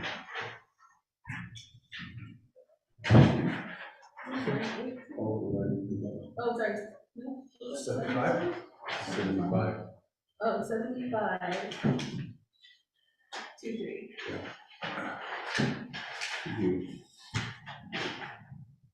Okay, do we have that read in the 7523? We just need a motion. Okay, motion? Motion. Vice Chair Slater motions, do we have a second? Delegate, do you have a second to motion? Colleagues, do you have any questions? Yes. Vice Chair Slater? I'd like to offer the amendment that is proposed, Thank you. but I also would like to ask a question after we adopt the amendment. Okay, thank you, Vice Chair Slater. Vice Chair Slater's motion, do we have a second for the amendment 1? Wait a second.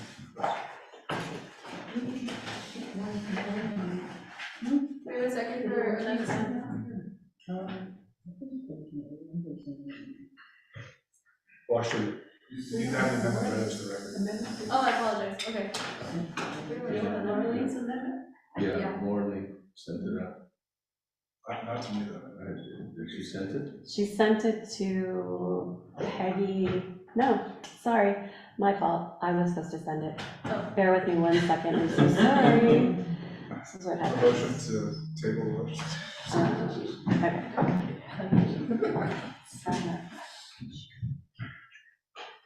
Okay, hang on 1 second, and then we'll fix it. I'm so sorry. This is just gonna take me 2 seconds to get everybody on here. And then 1, 2, 3, just later. And then this is somebody. Amber, thank you. Okay. Come on up. Okay.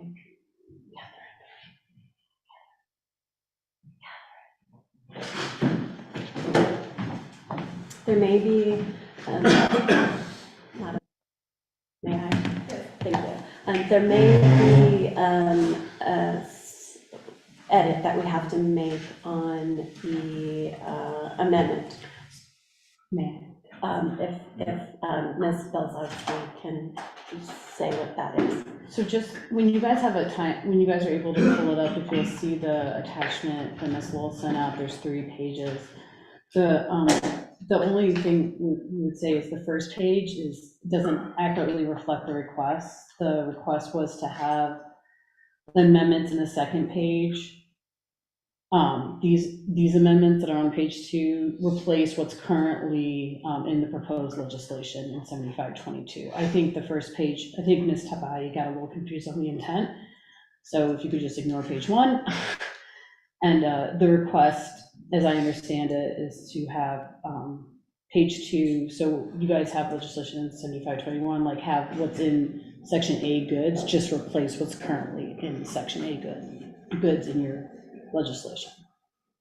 If that makes sense. It's like a whole hard replacement. Okay, so for clarification, Ms. Nakai only reads page 1. I'm sorry. Ms. Nakai will only read page 1, is that? She should not read page 1. Not read page 1. Page 2? Just 2 and 3. I'm confused. Page 2 and 3. That's page 1. Don't read page 1. That's the amendment. No, Then this is the amendment. Oh, I see. Because I think when Ms. Tapaki got confused is she thought we only wanted, the only amendment was the page 2 and 3, but we want, you guys have currently 7523 is a 39 page.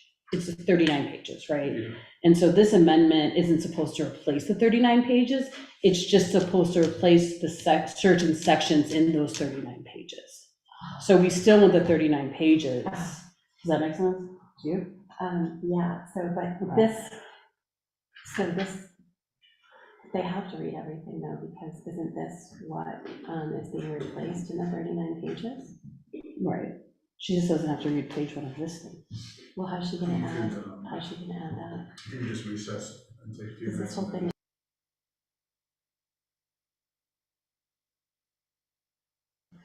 Okay, That's page. yeah, we're gonna take, how many minutes? 20 minutes. We're gonna take a 20-minute recess right now, and we're gonna return, I'm not, okay, so here's the thing, like, this is the this part is the instruction, and she's just saying. Just have update the amendment to exhibit, just one. print it out, slide those in, and then that's it. Okay. Yeah, because then you're just saying, we're updating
Thank you, committee members, and welcome back to everyone online. Thank you to,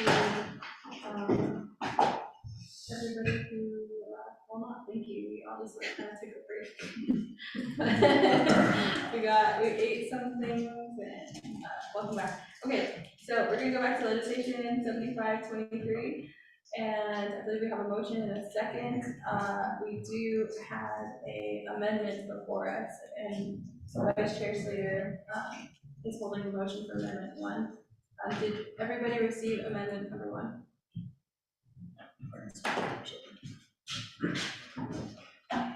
Okay, Vice Chair Slater. Thank you, Chair and colleagues. The amendment was fixed, basically just had to update the exhibit, but the amendment is going to replace the exhibit in the legislation, I think it's Exhibit I. And so the amendment language stays the same, but we now are updating the exhibit with the correct exhibit. Right? Yes, yes. And then we're gonna ask Ms. Noshai to read the amendment. Okay. So I'm reading the language that was provided by the Office of Amendment to 0075-23. One on page 2, lines 20 through 22, delete the following restricted, as these amendments were also reviewed by the Office of the Legislative Council, whose edits, quote, are parenthesis, no substantive changes to the version provided by BOJ in parentheses are incorporated in the attached, and then existing language is Exhibit 1. 2, attached as new Exhibit 1, the Exhibit 1 accompanying this amendment, this new document entirely replaces the 39 pages of the original Exhibit 1. So 3, renumber, reword succeeding paragraphs, sections, and exhibits as necessary and appropriate offices and services and office of the council are authorized to make technical edits to this legislation and edits to implement the committee's intent. This amendment supersedes inconsistent language in the amendments. So then that particular language was provided at 143. Then the second one that I sent to you was a copy of the new Exhibit 1. And that title is Navigation Procurement Rules and is overstricken regulations. Is the existing language. So that consists of what, 38 pages or so? Is it? Anyway, there's several pages to this amendment.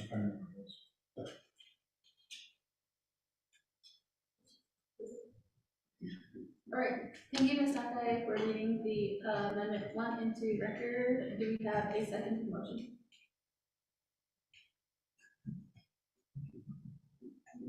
Delegate Begay, second the motion. Do you have any questions on amendment 1? Second call. Third call. I hear no questions. Ms. Thompson, can we get a roll call vote on amendment 1 for legislation 0075-23? Yes, Madam Chair, roll call vote on the amendment. Marlo Ashworth, how do you vote? Marlo Ashworth, how do you vote? Arnold Norman McGay, how do you vote? Chairwoman, I'm sorry, Chairwoman Parrish, I'm sorry to interrupt the vote. I noticed there was one thing that I had missed in the amendments that I sent Ms. Nakai. I'm incredibly sorry, Ms. Nakai. I just resent it to you, but can you please send that version out to the committee, please, before they vote? Actually, no. I guess, point of order, can you ask them what this is? If it's a technical thing, you don't have to change anything. Can you ask them? Thank you, Vice Chair Slater. It's a substantive thing, it's not a technical. What is this? It's the section G, sorry, and it's section G of the, it's on page 16. And I just resent it to Ms. Nakai right now. You didn't? It has the old language in it? Correct. And I just sent her the updated. That is a technical change, because it's a new exhibit. Okay, so this is the code. Yeah, I really, really apologize, I'm sorry. You already sent that information, presented it, in my opinion, that's a technical change. You're just swapping out the sheet. And it essentially wasn't scanned correctly. That's how I do it. Seriously. So then, okay, we'll recognize it as a technical change and we'll continue to vote. Don't go now, you're in, right? Yeah. And I'll vote even better. Okay, you guys paying attention. We'll continue with the roll call vote. Okay, Madam Chair, continuing with the roll call vote. Arnold Norman, is there any vote?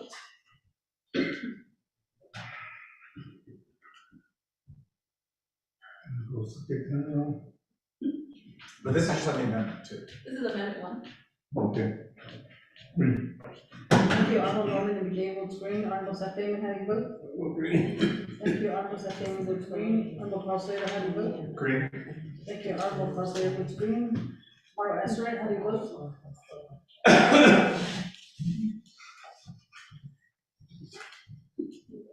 Mauro Esserant, how do you vote?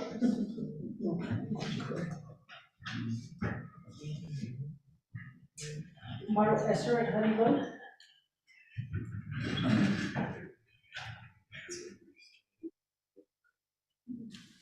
Yes, okay. Madam Chair, we have 3 members voting in the affirmative, 0 opposing, 1 member not voting, and Madam Chair not voting. Madam Chair? Thank you, Ms. Nelson, for taking the vote on amendment 1. Colleagues, we're gonna go back to the main motion, which is legislation 007523 with, adopting amendment 1. Do we have any questions for the legislation? Vice Chair Slater has question for the legislation. I'm gonna turn the time over to the sponsor. Okay. And Do you want? oh, to the spot. Oh, well, I mean, that has already kind of been. A point of order, I didn't have any time to present on the legislation. You recognized the amendment. There was no clarity to say that I waived anything. So I think I should still have that right to So, speak. that was the order that I was gonna go with, was going back to the presentation of the amendment. Norman, I tried to get us out of here. Just ask no question. Do you have a question or no question? Yes, I do. I do have a question. Okay, I'm going to agree with that. I'm gonna turn the time over to the sponsor. Yeah, thank you. I want to give some time over to Ms. Gazowski, and so you can clarify some of the issues or the way that this was put together too as well, because this is a portion of the procurement code, or not the code, the portion of the procurement rules and regulations, which Budget and Finance Committee has the final authority according to the BFD-192-03. Just an overview, if you can see on here, in the current,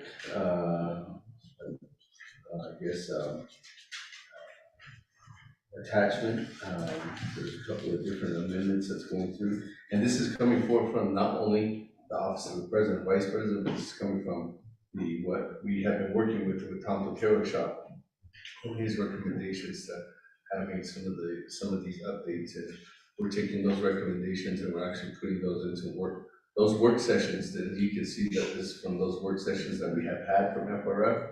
Everybody asked, well, where do these work sessions go?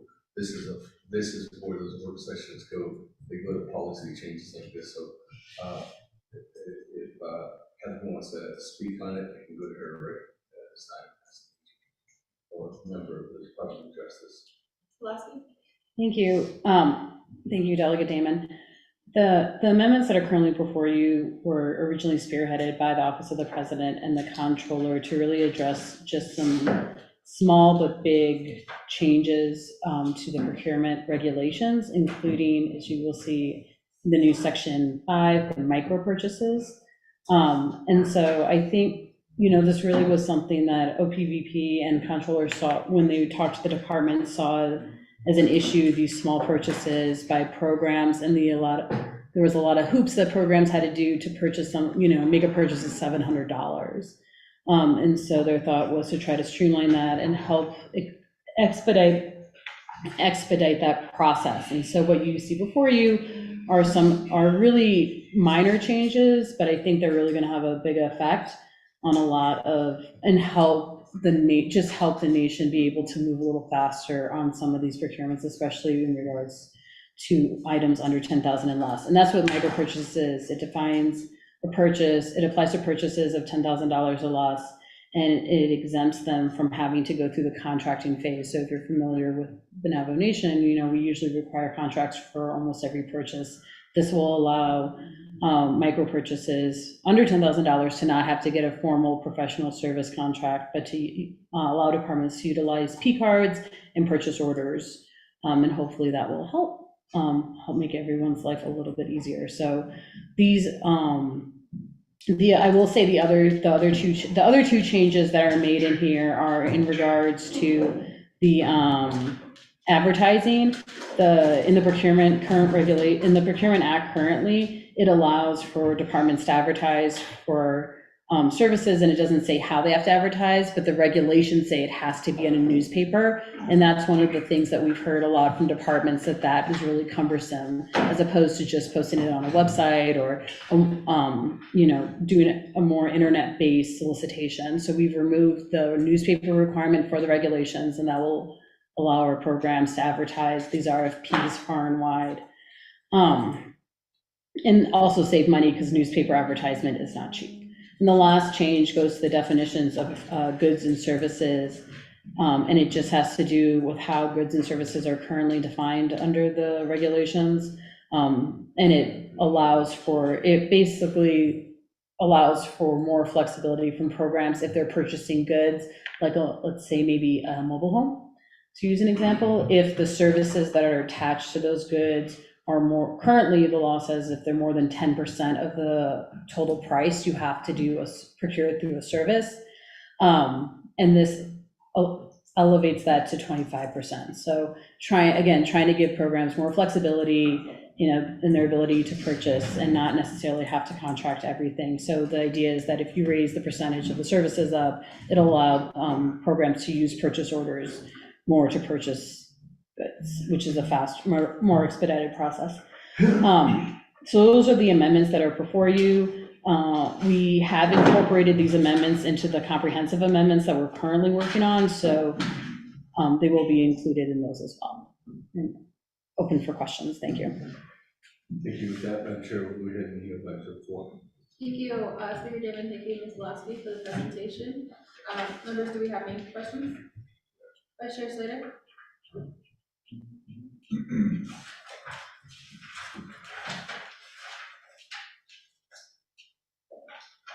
So on 239, I'll hope this is remaining simple.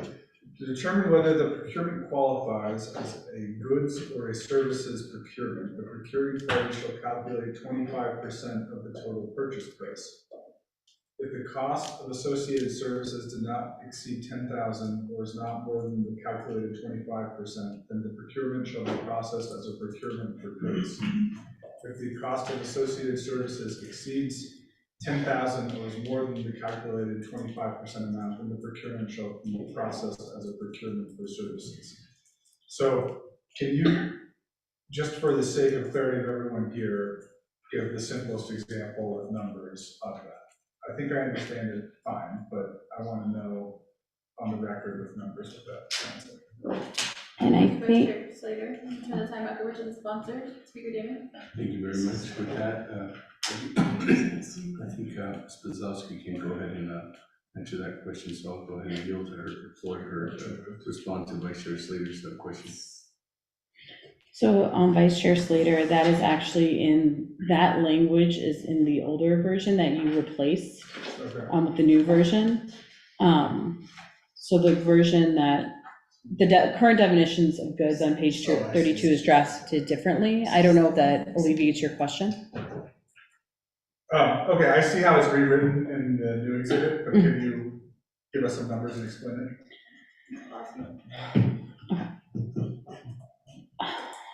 So Say with $40,000. Oh my gosh, this is like my math class. So if you had let's try it, let me see if I can do 100. So if you have $100 and you're purchasing something, goods, right? So look, again, going back to the mobile home one, because this is really one that's come up with the ARPA, especially with DCD and trying to purchase homes with ARPA and upper funding. So the home itself, if you purchase like a home off the lot, that's a good, right?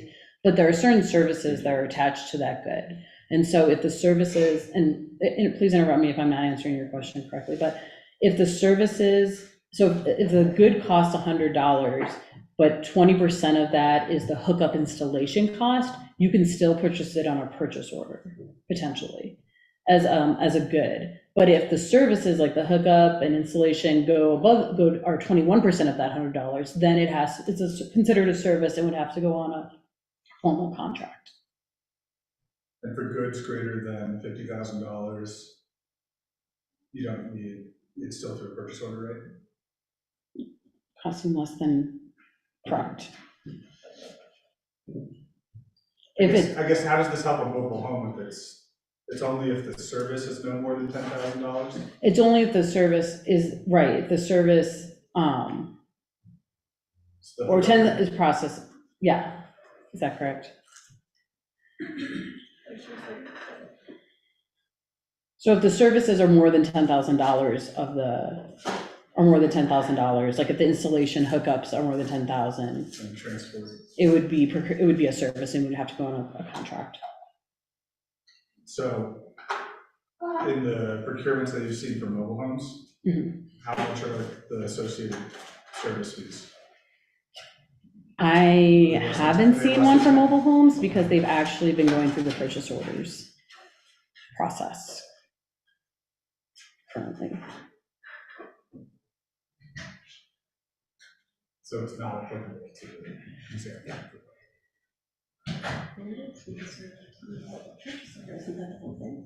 Right, this is, I mean, it's applicable in the sense that it applies, it's currently applying with the 10% that you guys already have in place, but I'm just using. Okay, so in a $100,000 mobile home, you haven't had the associated services exceed $10,000. Right, correct, thank you.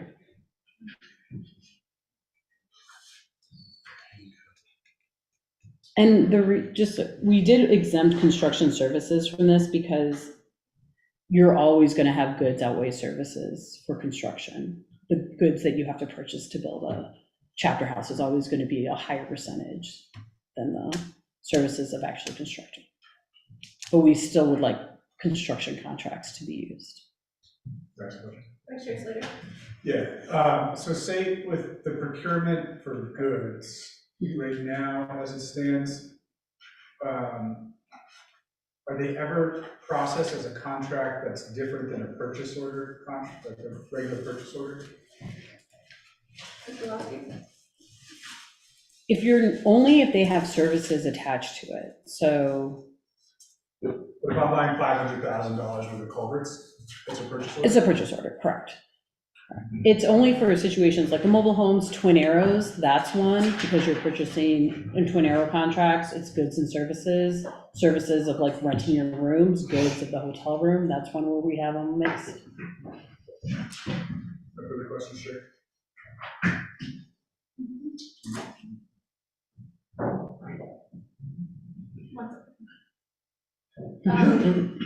Do we have any other questions for legislation 7523?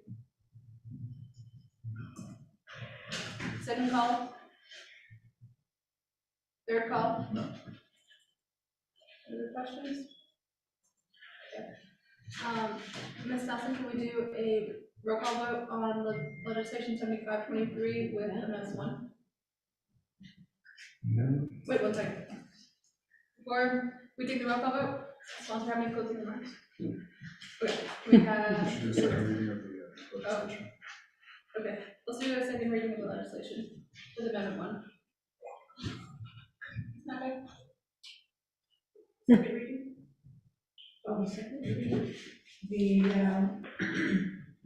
For the second reading of legislation number 0075-23, there was an amendment to swap the exhibits that they're referenced in the legislation.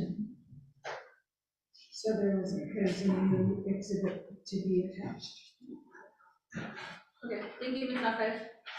I will do the roll call vote. Delegate Azar, how do you vote? Delegate Azar, how do you vote? Delegate Begay, how do you vote? Delegate Begay votes green. Delegate Amber Knesset Karate is excused. Speaker Demon, how do you vote? I vote green. Thank you. Vice Chair Slater, how do you vote? Okay. We have 1, 2, 3, 4. Yeah, 4 votes in the affirmative, 3 votes in the affirmative, 1 member not voting, and none opposed. And 1 excused, which are not voting. That was great. Thank you. And legislation 7523 passes. Thank you, Ms. Lawson. Ms. Wall. Thank you.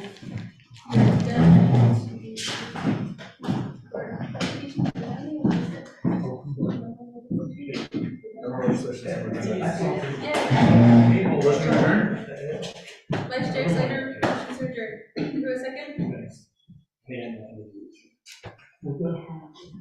Motion to adjourn? Motion to adjourn. Okay. Second. Second motion? Yes, your name? When are we getting a printer? Ms. Nakay? Can we have an update on the printers? It's been like 3 weeks now since Mr.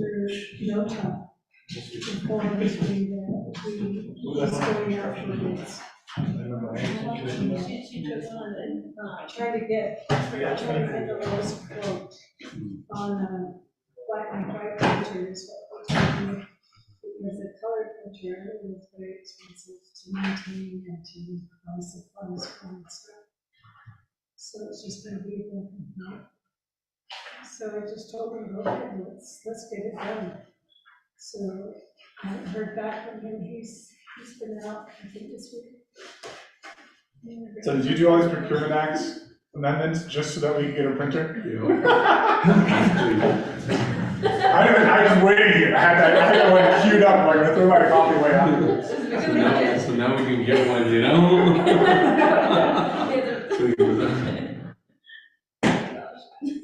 So it's been approved for purchase and everything from the speaker's office. But we're just waiting for the staff, her staff, the IT staff to do the final paperwork and purchasing. Maybe Christmas. No, this new But legislation lets us do it sooner. I'll remind them that we need to, that we needed that yesterday. Yeah. That's all. So we have motion and second to adjourn. How do you vote? Delegate Begay? How do you vote, Mr. Green? Delegate Azar, how do you vote? Vice Chair Slater, how do you vote on adjournment? Green. Ms. Green. Ms. Lawson? Yes, Madam Chair, Mardo Esser, how do you vote? Madam Chair, we have 3 members voting in the affirmative, 0 opposing, 1 member not voting, 1 member excused. Madam Chair? Thank you. We adjourn today at 2:32. Thank you all for, those are on the call. Safe travels. So the retirement office is still